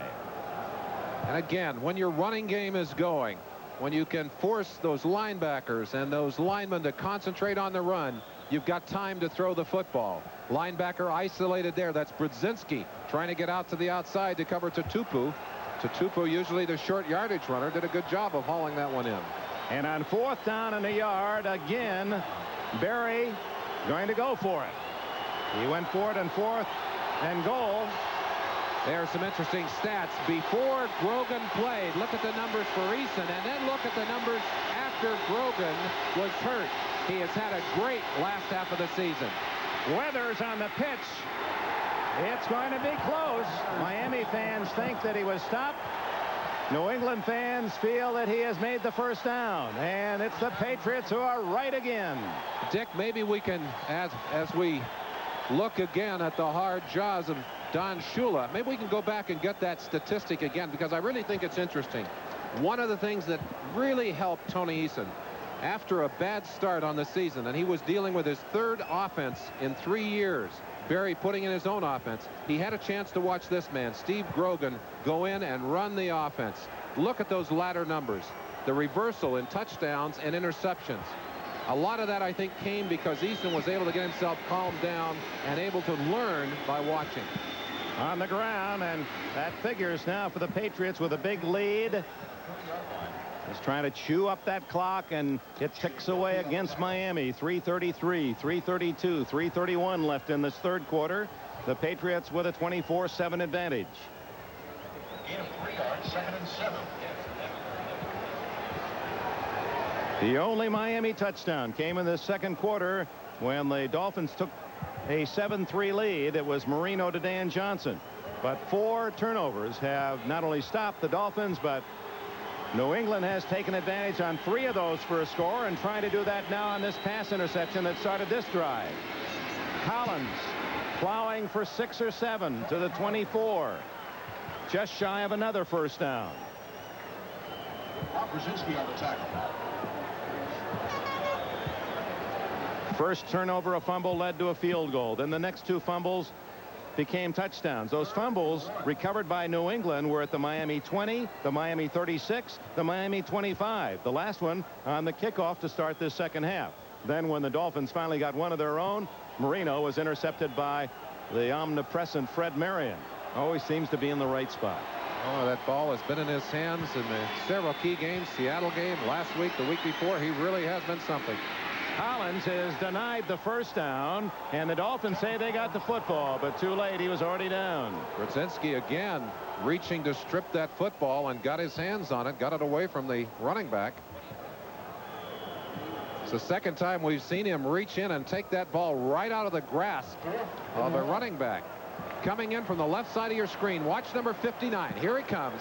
As he gets in there, he'll reach up underneath and jerk that football out of the hands of Tony Collins. You see him there. That's just powerful hands. Linebackers in particular will work long hours on those wrists and the hands. Tony Franklin with an apparent 41-yard field goal attempt. If successful, it would be a 3-touchdown lead for New England. It is no good. Wide to the left. One of the few things Dolphin fans have had to cheer about in this second half. Timeout, 1:37 left in the quarter. Orange Bowl, a remarkable story being written by the New England Patriots. The long shot Pats, wild card members in this Super Bowl tournament, and they have a 24-7 lead. Time running out. Less than 2 minutes left in the third quarter. Tony Eason has thrown 3 very short touchdown passes, 1, 2, and 4 yards. After the missed field goal, this is Joe Carter. A whirling dervish has about 10 more. Carter running like a man possessed. Rod McSwain made the tackle after 9 yards. A key to any team's success, how well you take it away. That's 14 in 3 games. They've given it up only 3 times. Those numbers are amazing enough, but I think it's the result of those turnovers that we often don't see, and we'll give you an idea of the impact of that in just a moment. Carter now with 41 yards, second and short. Marino goes to the shotgun. Has to throw too soon. Duper on a deep pattern, hadn't quite turned, but Marino was about to get hit, so had to unload. I asked Raymond Claiborne about those 2 wide receivers. I said, are they alike to cover? He said almost identical. He said they have some of the same breakaway moves from the line, some of the same moves downfield. He looked at me and said, I think Nat Moore taught him all of this. And he said, I think he learned from Paul Warfield. Here's that break off the line. Good receivers are tough to stop at the line of scrimmage. And there's the break, but Marino simply did not have time. Had he been able to wait, I think Duper would have been open, might have gotten it in there to him. 3rd and 1. And Carter does have the first down at the 35-yard line. Or is that Tony Nathan? Let's see if the veteran's back in there.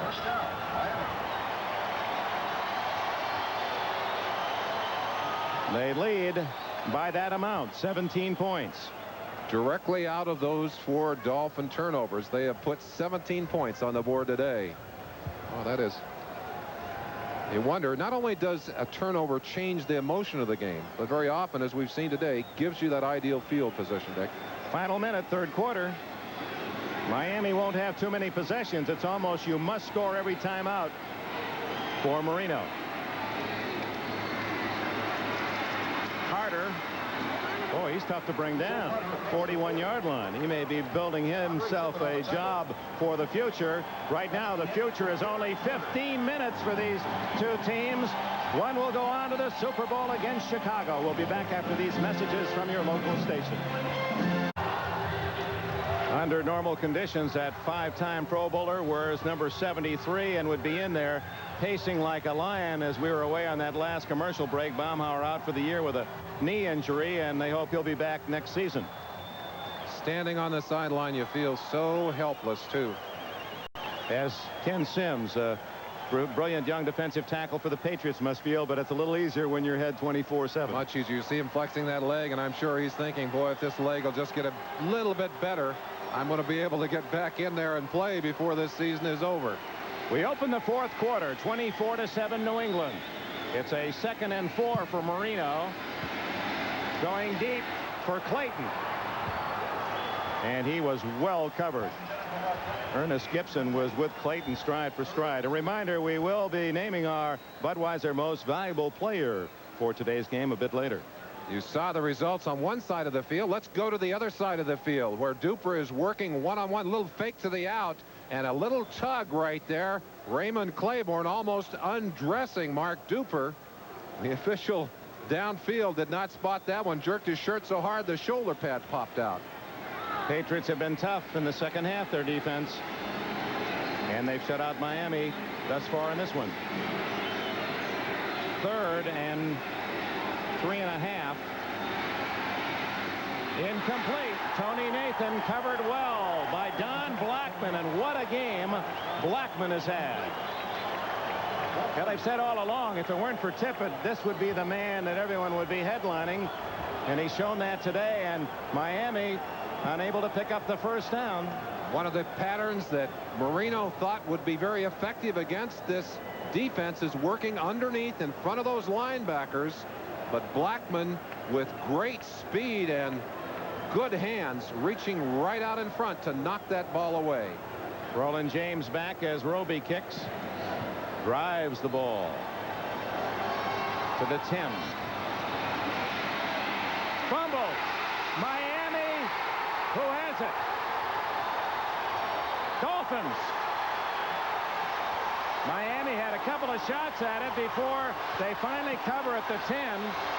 And the only 2 mistakes by New England have been by Roland James trying to field punts, and of course an unfamiliar task for him this year. Special teams coach Dante Scarnecchia was worried about this.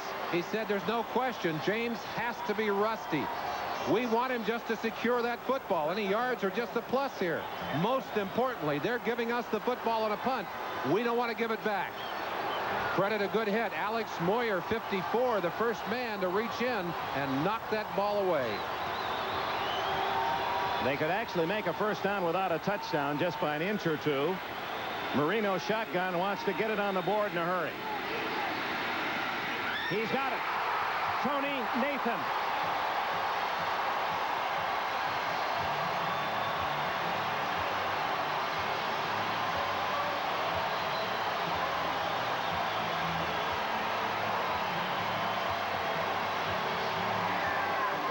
Exactly what Miami had to have, a 5-second touchdown drive.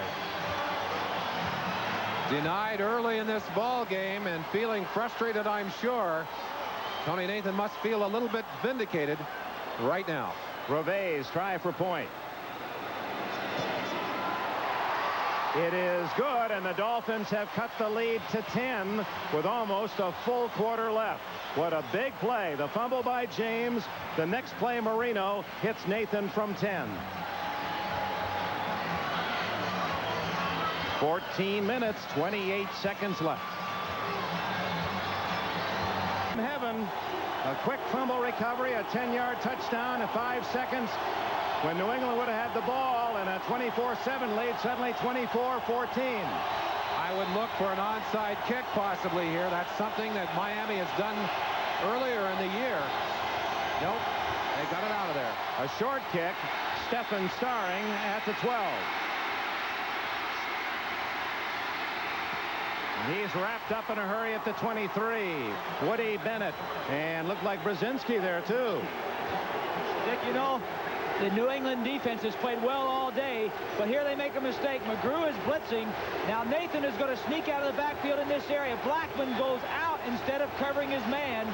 The New England defense playing well all day, not coordinating it right here. As you see, Nathan slip to the middle and wide open for the touchdown. And now this colorful crowd gathering itself in support of Miami. That touchdown brought them back into this ball game.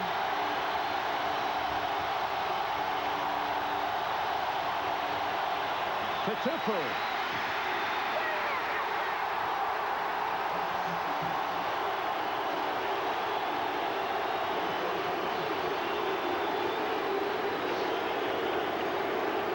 Color combination again, brown and green on the tackle. Dick, we wondered why Raymond Berry had them turn up those sound on those speakers so loud. Now we know.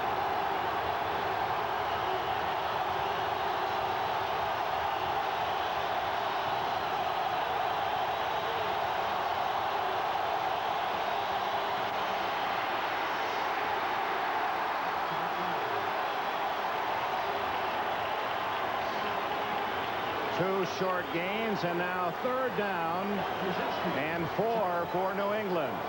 13.5 minutes left. Dolphins cannot afford New England first downs because they're going to chew it up, the clock that is, on the ground.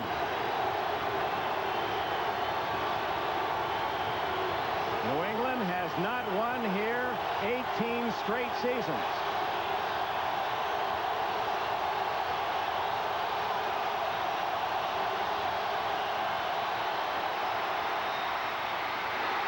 Incomplete. Weathers had it and could not tuck it away.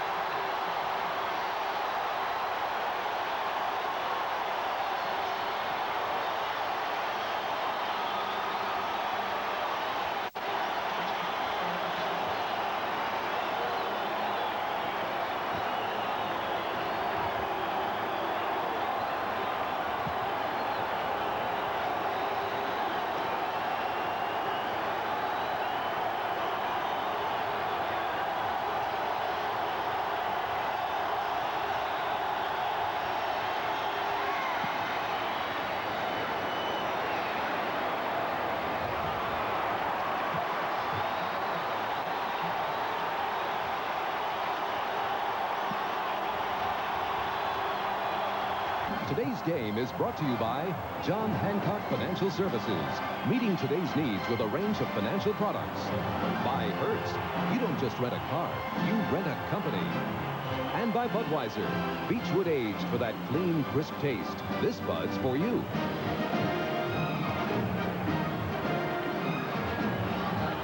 Dick Enberg with Merlin Olsen and Bob Gracie at the Orange Bowl in Miami. A fumbled punt by Roland James of the Patriots, recovered by Miami at the 10. A quick touchdown has put Miami back in the game, and certainly the Miami fans are back in it. It's 24-14 with 12 minutes, 47 seconds left. Miami's ball at its 37. What a catch. No, he trapped the ball. Is the call. No catch. Raymond Claiborne right there on the sidelines. And Mark Clayton unable to come up with it. Great battle going on over there. Two experienced pros. Looking at it from the other side of the field, we get a better view of it. Marino with that quick throw. That ball down in the dirt. And I think indeed he had his hand on top of the ball and drove it into the ground.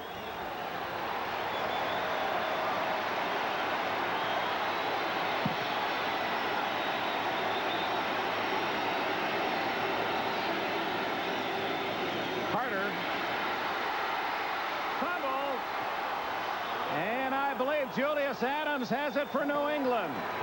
He does. The veteran.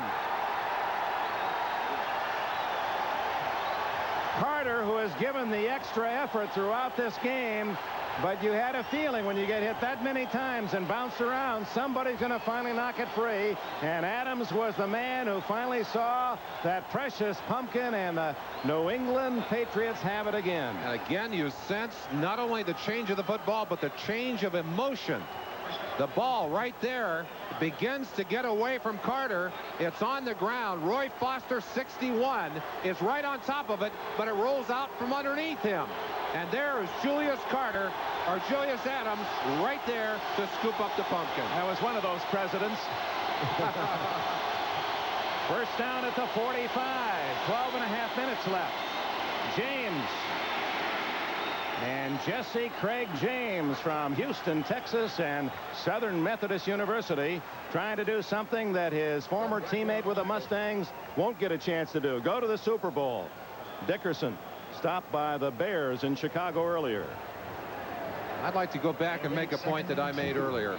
One of the priorities that Raymond Berry set as he took over as head coach, he said, we have got to take away the football more often. We're going to do that by practicing stripping the football. And oh, how that has come to be a technique that's paid big dividends for the Patriots. 2nd and 2. James close to a first down. Brzezinski makes a tackle. That was back in the American Football League days, only to lose out at Balboa Park in San Diego 51-10 to the Chargers, who had just recently at that time moved from Los Angeles to San Diego. That is rather a long drought. Well, 63 may have been the year. Wasn't that the Bears' last championship season? The Bears and the Patriots, the last glory years, were 63 until 1986.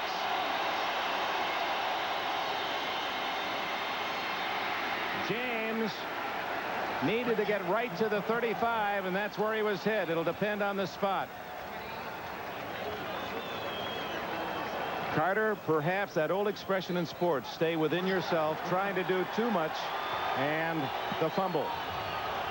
And the sage veteran Adams, who said earlier this year this would be his last, that he would retire at the end of the season, go to his Macon, Georgia home and farm and raise black Angus cattle. He said, but I don't want to go home too soon. They've been trying to talk him out of that retirement announcement. He has had a remarkable year. James did get the first down, and with it usually comes about 3 more minutes off the clock if you're running it. Kim Bocamper wraps up James after a yard gain at the 34. One of the loneliest feelings in the world is the sense of having made the costly mistake. There's Hampton talking to his young friend in the backfield saying, hey, you got to put it out of your mind. A lot of people have made mistakes today, and indeed they have. But that was the one knock on this talented young runner from Alabama, that he is fumble prone. It doesn't make you feel a lot better when you've made a big mistake. I can tell you that from experience.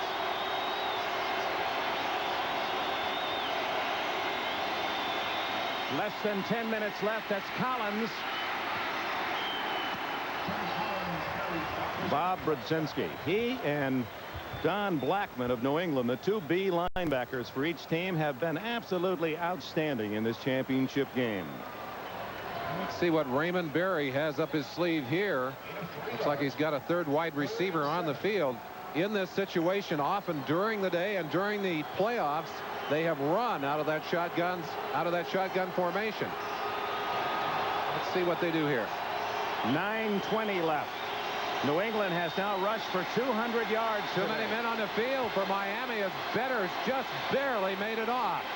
There's the play that worked against the Raiders, and it pays off again today. Collins out of the shotgun. That was such a big weapon in beating the Raiders in Los Angeles last week, that particular play. Some confusion on the defensive side for Miami. No confusion there. They simply hand the ball off. That's Ron Wooten, 61, leading. They ran right past Bocamper, ran out of the attempted tackle by Blackwood, and Tony Collins has a big first down. One would surmise that a touchdown here by New England would get them to the Super Bowl. A field goal, should Miami stop them, would keep it at least within long range of the Dolphins. James battling for a couple. Might have 3. Hugh Green in on another stop. Shula knew the one problem he had all season long is the one that is shown again today. Defense versus the run. The one thing that a good running game does for you, and when you can establish it the way New England has, is to keep the opponent's offense on the bench. And I'll tell you, one of the best defenses against Miami is to keep Marino sitting down as long as possible. 2nd and 7. James, what a move! Fred James out of bounds at the 1-yard line. Everything stacked up inside, and James, using that great vision, has a 1st and goal at the 1. 108 yards today for James. Bob Greasy talked about it earlier. The eyes. James seeing the opening to the outside and then has the quickness and the acceleration to get there. William Judson getting a good tackle there. Look at number 24 Weathers throwing a fine block right there on 55 Hugh Green. Green must contain from the outside on that play, and that's what James saw to take advantage of it to the outside.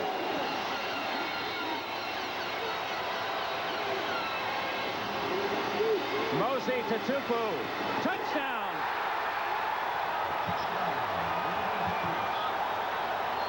And with just 7.5 minutes late, even a great quarterback on an outstanding team is going to have trouble making up that deficit. It's 30-14.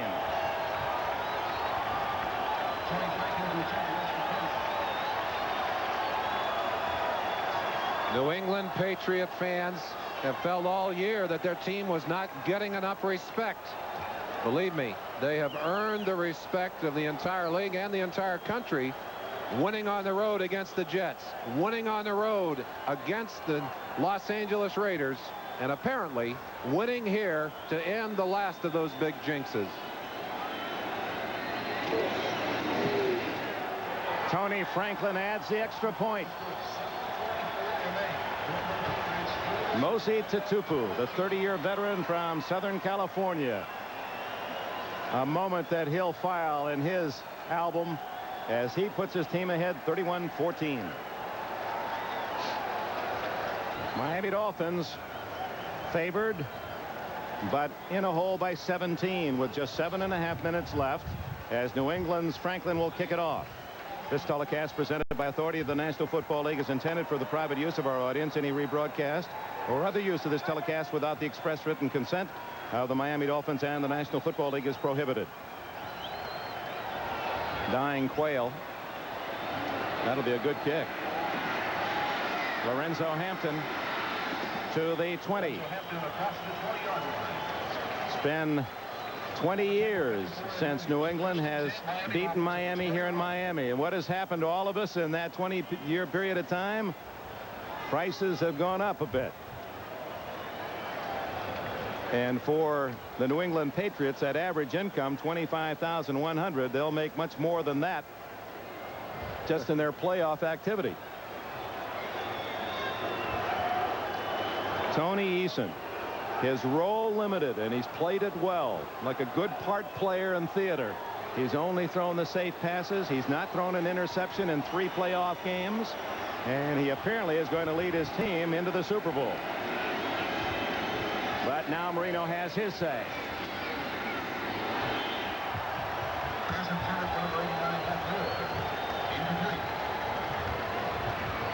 This is what it is worth.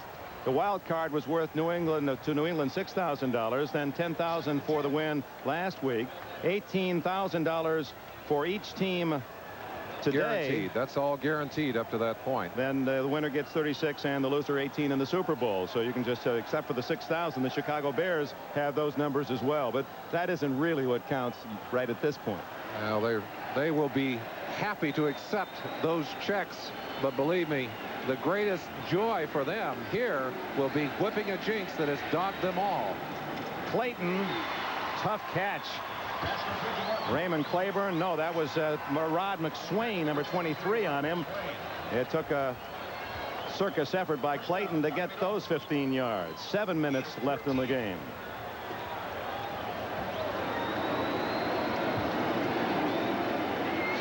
Four fumbles have led to 24 of the points. Tony Nathan to 50-yard line and 15 more yards. And you can see how well coached this Miami team is. They are wasting no time, even though there's over 6 minutes left. They're going to spend every second wisely. They have to. A lot of teams are a little careless. Guys not getting up to the line of scrimmage in time. This is Nat Moore. And the veteran has almost enough for another first down. May have it at the 40.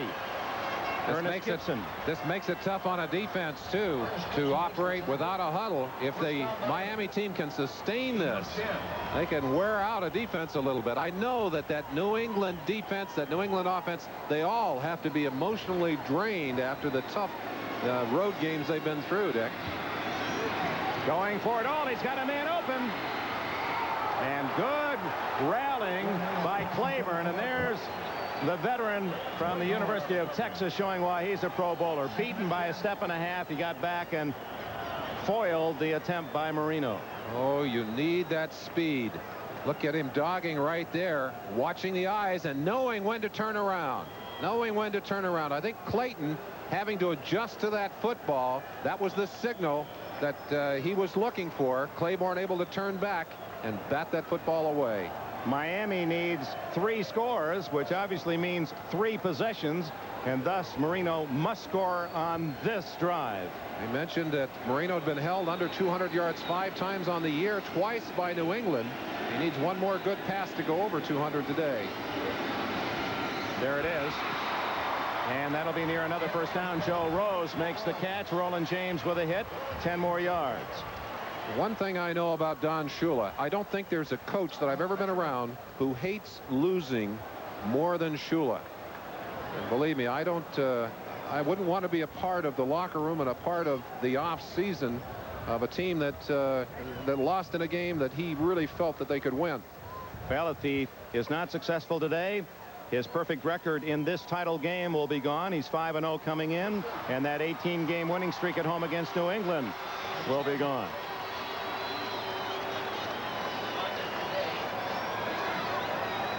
Here's Joe Rose again making that catch, and he pays for it. Roland James tipping Rose all the way to the ground. Rose had knee or shoulder problems all of last year. He's had foot problems, as we mentioned. Has not been practicing this week. First down at the 30. You saw the clock starts right after that measurement. Tony Nathan ridden down by Marion after a gain of 6. But the clock rolls. 5 minutes and 20 seconds left. Patriot defense has done a good job of playing within themselves. Their philosophy very simple. We keep the play in front of us. Rod Russ signaling in his defense. He said the closer you are to the line of scrimmage, the more aggressive you can play. We don't want the highly aggressive plays way back in the secondary. That's complete. And there you see the result of it. You notice that the defensive backs are laying off a little bit. They'll sacrifice yardage for time here. Duper does a wise job. No one touches him, so he's able to roll out of bounds and save precious seconds. He's down, but not touched, and gets out of bounds and stops the clock. Bright play, and that's something that you've got to have. You've got to save those seconds.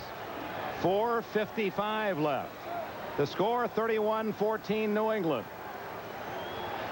It's going to take something special for New England not to win. But this is a special player.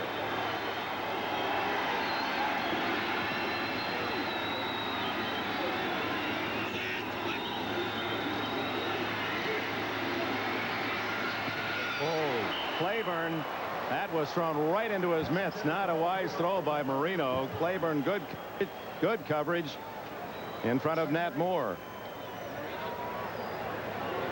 Dan Marino's confidence sometimes gets him in trouble. He'll throw into the coverage believing that his arm can beat the coverage. Not true here. Claiborne dropping off his man Duper to come back in and just about take that football away from the receiver. 2 receivers much closer than they should have been on that pattern. That allowed Claiborne to leave his man and come in.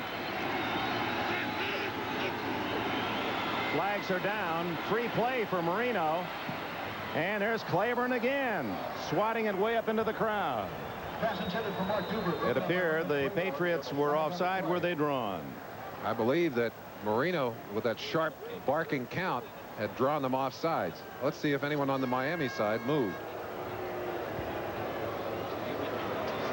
Gene Barth, the referee, over 80 years of NFL experience in this quality crew. And they've had a good game.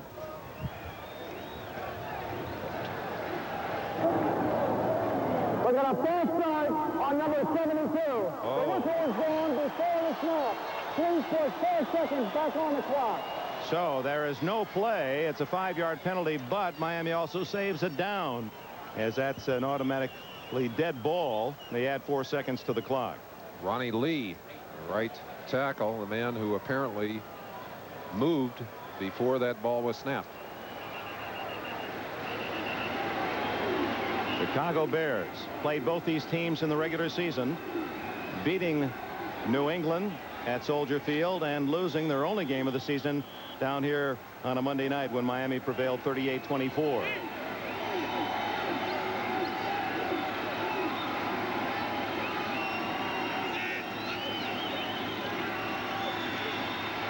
Clayton.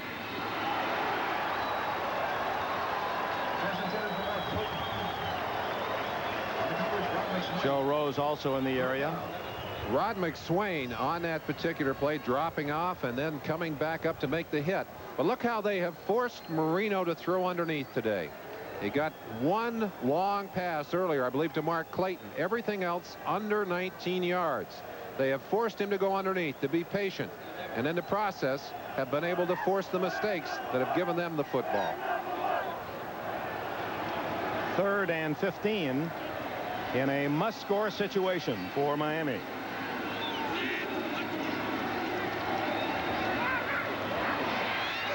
And again, Claiborne makes the fine play on Duper. Raymond Claiborne showing his considerable skill. Now a flag goes down. Is it against the Dolphins? It's against Duper for throwing his helmet. He lost his cool down there. Claiborne simply made an outstanding play at the end of it. We didn't see what happened earlier, but Duper is going to be penalized for throwing his helmet. And as that helmet hit the ground, everything came out of it. All the padding just bounced right out of it. Boy, you can't lose your cool on the field. Conduct, 15-yard penalty on number 85 offense for throwing the helmet. It is doing continuous action. The down count is 4th down. Well, it's after the play. The down counts. So it'll be 4th and 30 for Miami. I'll tell you the other thing. How in the world is Duper going to put that helmet back on with no ear pads and no padding in it? Watch the play. At the end of the play, that's what Duper was mad about. Clayton did whack him on the arm before the play. Should have been a penalty. It should have been a penalty. Now watch the hat here. He's going to throw it to the ground, and that got him the penalty right there. I think the official may have been blocked from that initial swat on the arm by Duper's body. So now 4th down and Biscayne Bay to go for the Dolphins.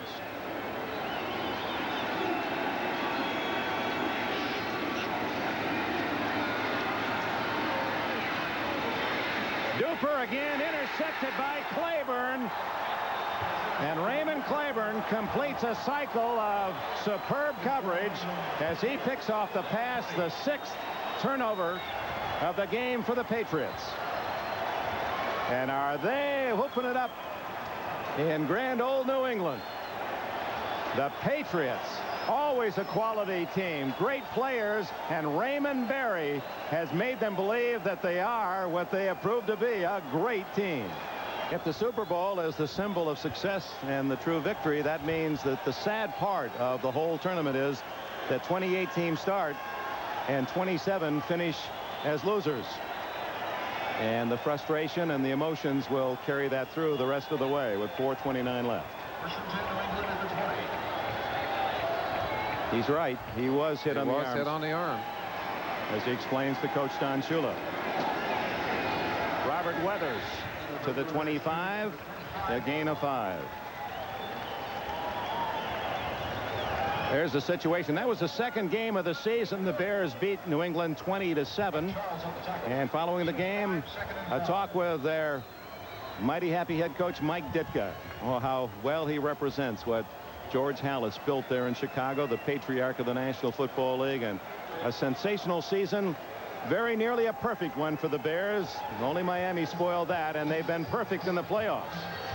And how often do we see coaches who are successful build teams in their own mold? And I remember well playing against Ditka in a Bear uniform. Pugnacious, aggressive, knock you down and talk about it later. Ditka has created that same kind of image, that same kind of feeling in the Windy City. And with back-to-back defensive shutouts and fine offensive performances, New England, even though they're going to be elated about a victory here, might be thinking about soon about what they're going to have to do in the Super Bowl against Chicago. Irving Fryer in a domestic scuffle earlier in the week, severing a tendon in his little finger, will not play in the Super Bowl. And many teams with a jinx, 18 straight losses, and lose a player of that quality, was said, oh no, here it comes again. But not this edition of the Patriots. I think that's the area that we can rely on most as a successful area of Barry endeavor. He got them. He simply said, hey, we can overcome the obstacles. Ken Sims went down. He was playing the best football on the defense. He overcame that. Grogan went down with an injury. They overcame that. They overcame Fryer's absence here today. Short yardage. I was looking through some old notes on Raymond Berry when he took the job last year, and they certainly apply. Berry said that his biggest coaching influence was his dad, Mark, there in Paris, Texas, and he said, I learned these things from my dad. Always believe you can win. 2, convince your players of their potential. 3, insist on balance, run, pass, kick, and special teams.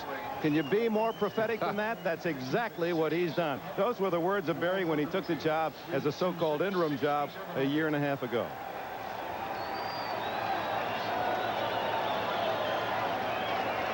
Time's being spent by Miami. They've used 2 timeouts now. Boy, it's so tough to see it end, and I know you can relate to that, big guy. Dick, I got awfully close to a championship day, or a championship opportunity in a Super Bowl. I lost twice in championship games against the Minnesota Vikings, and I can remember the crushing hollowness of walking off of that field and realizing that it had slipped away from you. Like an artist building a big, beautiful pot, and you work and work for months and months and months, and then someone comes up and drops it on you and breaks it. It's gone. It's gone, and there's bitterness, there's frustration, and I could look across on the other sideline and see that kind of celebration, and I was angry. I was always angry at the end of the game. Dave Grogan. You know what he's doing? He wants the Patriot fans here to get a little action of their own. You got to love him. He came back off a broken leg, put that uniform back on because he knew he might be needed. And he said, hey, I'm ready to play. 3rd and 3. And a first down would just about end things here. And Weathers has got it. And there's only 1 timeout left for Miami. At the 35, Weathers, who had a 45-yard run in the first half that set up a touchdown. And now it's just a matter of watching the seconds tick away, and the Patriots have earned this right to celebrate on the sidelines. Well, there were 10,000 people, didn't they say, waiting to meet them when they came home from Los Angeles? One has to wonder what it's going to be like when they come home from this victory. 74,978 were the attendance here today. About 1,000 people didn't use their tickets. Some of the Dolphin fans have left, but certainly not those who carry the red and blue of New England. Weathers. Well, if we have a moment, yes, let's acknowledge our Budweiser most valuable players for this championship game. Raymond Claiborne of the New England Patriots and his teammate on defense, linebacker Don Blackman. Budweiser will donate $1,000 to the United Way on behalf of those 2 defensive stars for the New England Patriots. They did shut down the Miami offense and made the big plays. They are 2 of many that we could point to today. There's another. 2nd down and 8.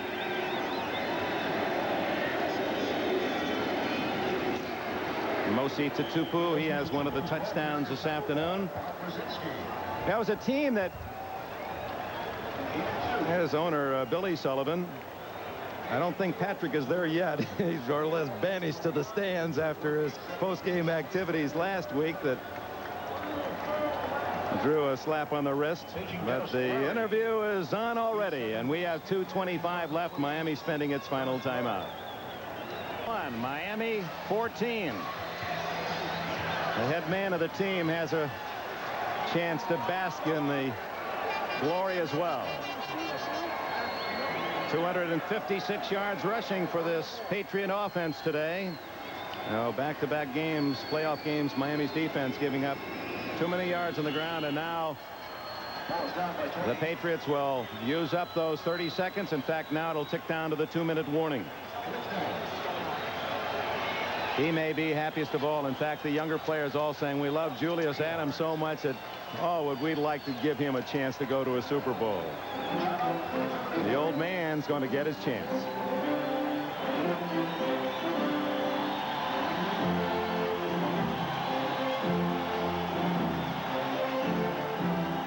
1984. Don Shula's Dolphins are tied with the Cowboys at 21-all with just 1:47 seconds left.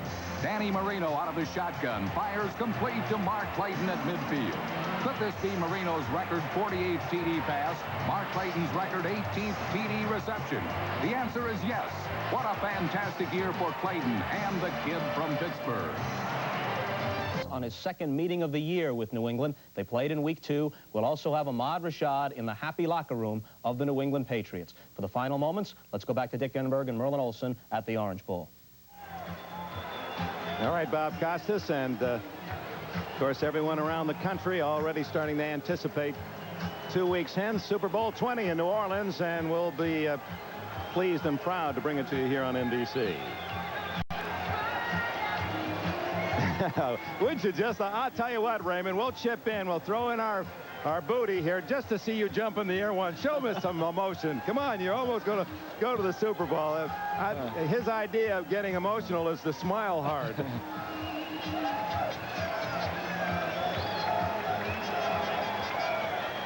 Well, I'm afraid there's not even a prayer here for these Dolphins. On 4th down, Miami will get a final chance. They don't have a single man back. 11 men on the line of scrimmage. Now Camarillo is going to see all of the Miami defense on this one. And it'll just roll. Played it just right. Didn't try to spiral it end over end, so he'd get the good kick down to the 14-yard line. Dick, I had a chance to sit down and talk to Raymond Berry, and I said, are you having fun? And Raymond said, you know, he said that being the head coach of New England is kind of like being on a trip through the desert. He said most of it is hard work and it's difficult and you're out there all day long. And he said finally you come to an oasis and for a brief time you can drink deeply. And he said that's the best part of the job is those brief stops at the oasis. Well, last week there are palm trees in Los Angeles. They had that oasis there, and I believe looking out here there are some palm trees right outside the stadium. I think this might be the sweetest oasis that he's stopped at so far, and I got to tell you, inside, even though he's not showing us, he has to be bursting with joy. This is some man. He was a 20th round draft pick by the Colts out of SMU. Talk about overachievers. He was slow, but he worked and worked on patterns, made himself a Hall of Fame record-setting receiver. Marino short again as down he goes under pressure.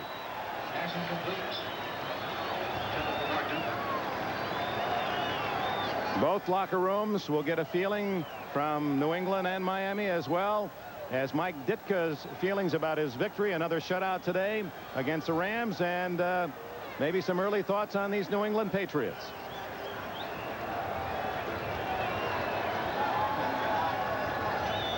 Turn it over 6 times, thinks Shula. Pretty tough to beat a good team, and New England has proved that.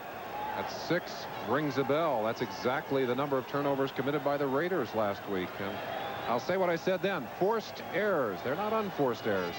Tony Nathan using the umpire as a shield, and a little backyard play, and I believe that was a forward lateral, and Miami will be penalized. It was a forward pass beyond the line of scrimmage, and that's a penalty. I believe it's a planned play.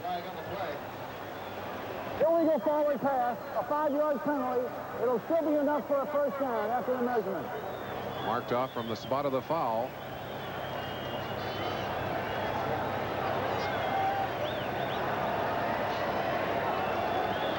Greasy, you know Shula best of all. What do you think we're going to hear from him in the next couple, 3 days. I think he's going to be honest and upfront about it. He's going to say the Patriots beat him. Obviously, you can't put the ball on the ground, but I think he's going to have nothing but high praise for the job that Raymond Berry did and for the Patriots. They beat him fair and square. He has a special place in his heart for Berry, doesn't he, Bob? Well, and he always tells it the way it is. If he gets beat, he'll come out and say, hey, I got beat.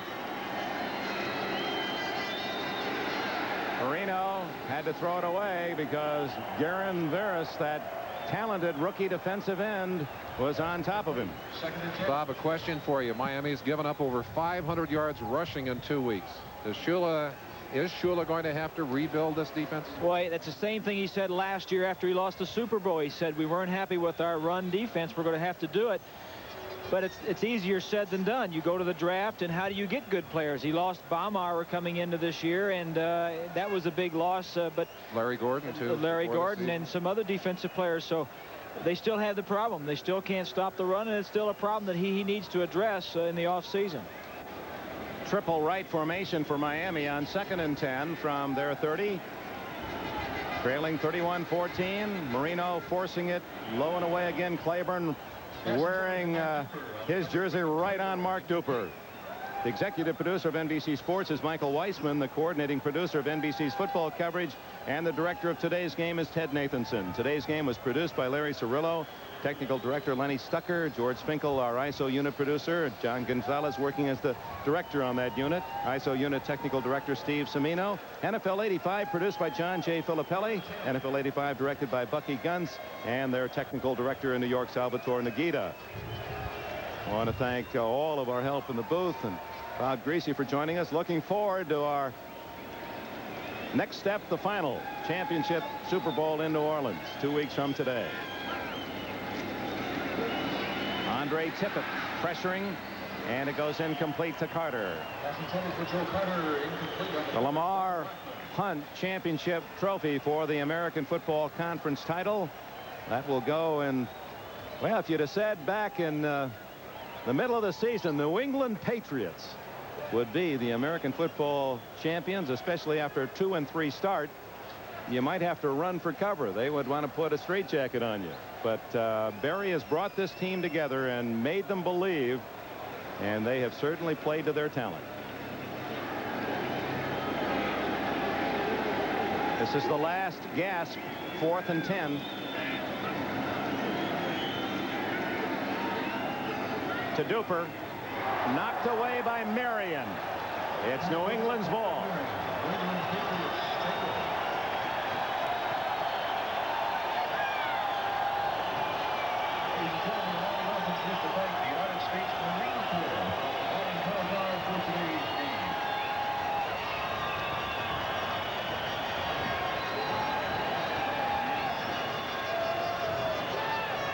Oh, he's been a good player for him. Fred Marion all season long, 7 interceptions, didn't make the Pro Bowl. I think the Patriots felt very badly about that, although 7 of his teammates will go to Honolulu. 3 games in the playoffs against 3 tough teams. Tony Eason, 69% completions, conservative attack, albeit 5 touchdowns, no interceptions. He has done exactly what Raymond Berry asked him to do.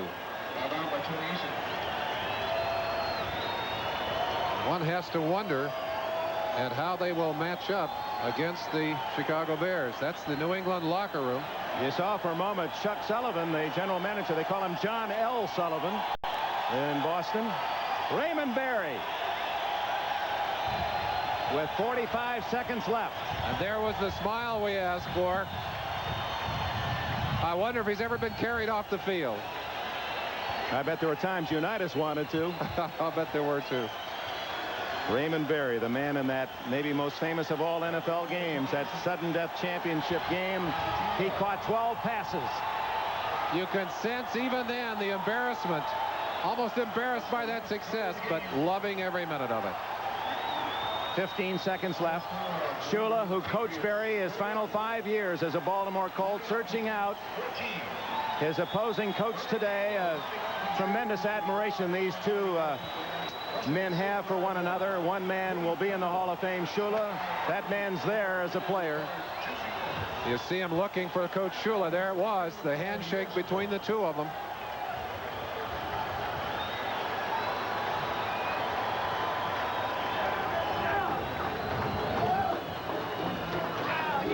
Jackie Gleason, longtime resident of Miami, and one of their favorites down here, ran into him last night. And you can almost say, away we go is the story for the New England Patriots. They're on their way to New Orleans.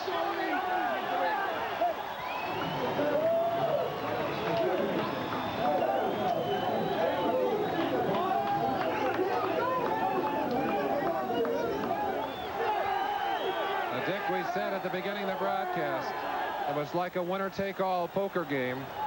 And indeed, the New England Patriots go home with all the chips.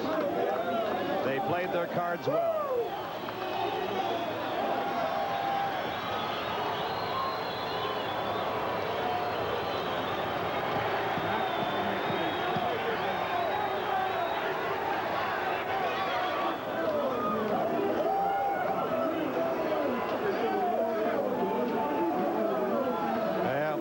Lexington and Concord and Brockton and Foxborough and Boston and the fans who have supported this team and know the other end of the emotion. Today they can cheer with the New England Patriots. New England, champions of the American Football Conference.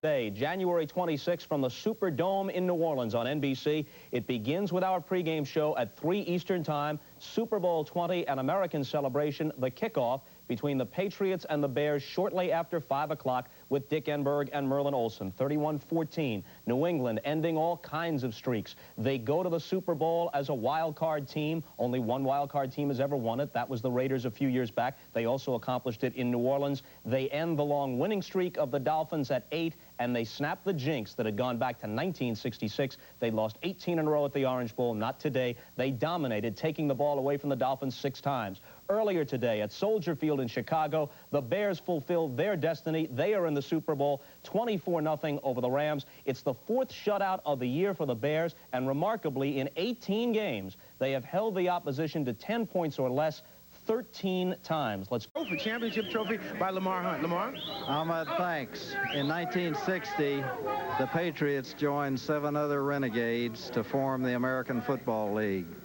And now, 26 years later, that championship day has come for the Patriots. The last of those original 8, Bill, to win a championship of the old Americans. And I think so highly of this man. He's the guy that was the father of it. He nurtured it. He kept it alive all through the years. And it gives me a fantastic pleasure to present the AFC Championship trophy to Bill Sullivan, to my friend Raymond Berry, and to the New England Patriots. Congratulations, Bill.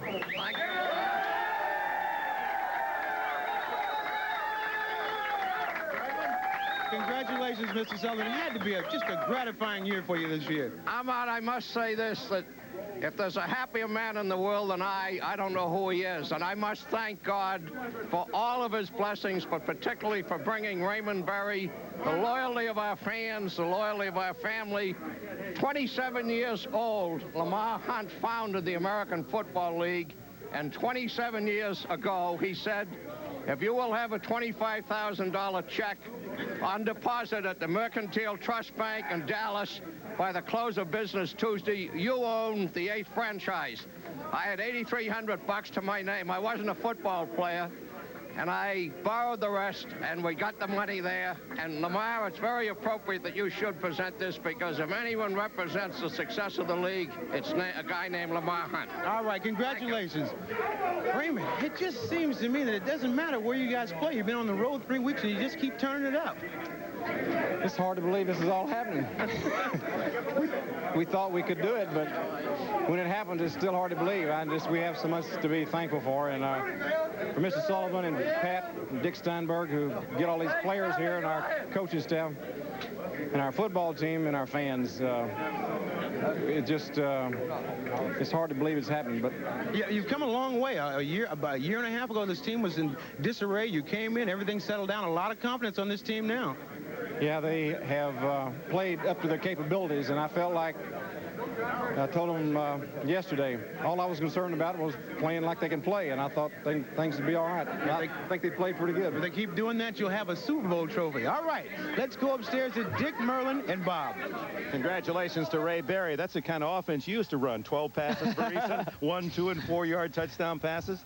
They may not be able to do that against the Bears. The Bears are the #1 team in the National Football League against the run, so it's going to be interesting to see what they come up with. They're going to make Easton throw longer than those 1, 2, and 4-yard touchdowns. What were your impressions, and how do you feel New England will stack up against that Bear defense? Well, I think Papa Bear Hallis looking down from somewhere, and Coach Lombardi looking down has to be pleased, running game and great defense. Those are the name of the game for the coming Super Bowl, and these are two teams that have done it best during the year. Traditional football at its best, and I think we can look forward to New Orleans. Gee, if we only could have a contrast in coach's personality going into the Super Bowl. It'll be Mike Ditka and Raymond Berry, two former assistant coaches under Tom Landry. The Dallas Cowboys will meet 2 weeks from now in New Orleans, and we go to New York and Bob Costas.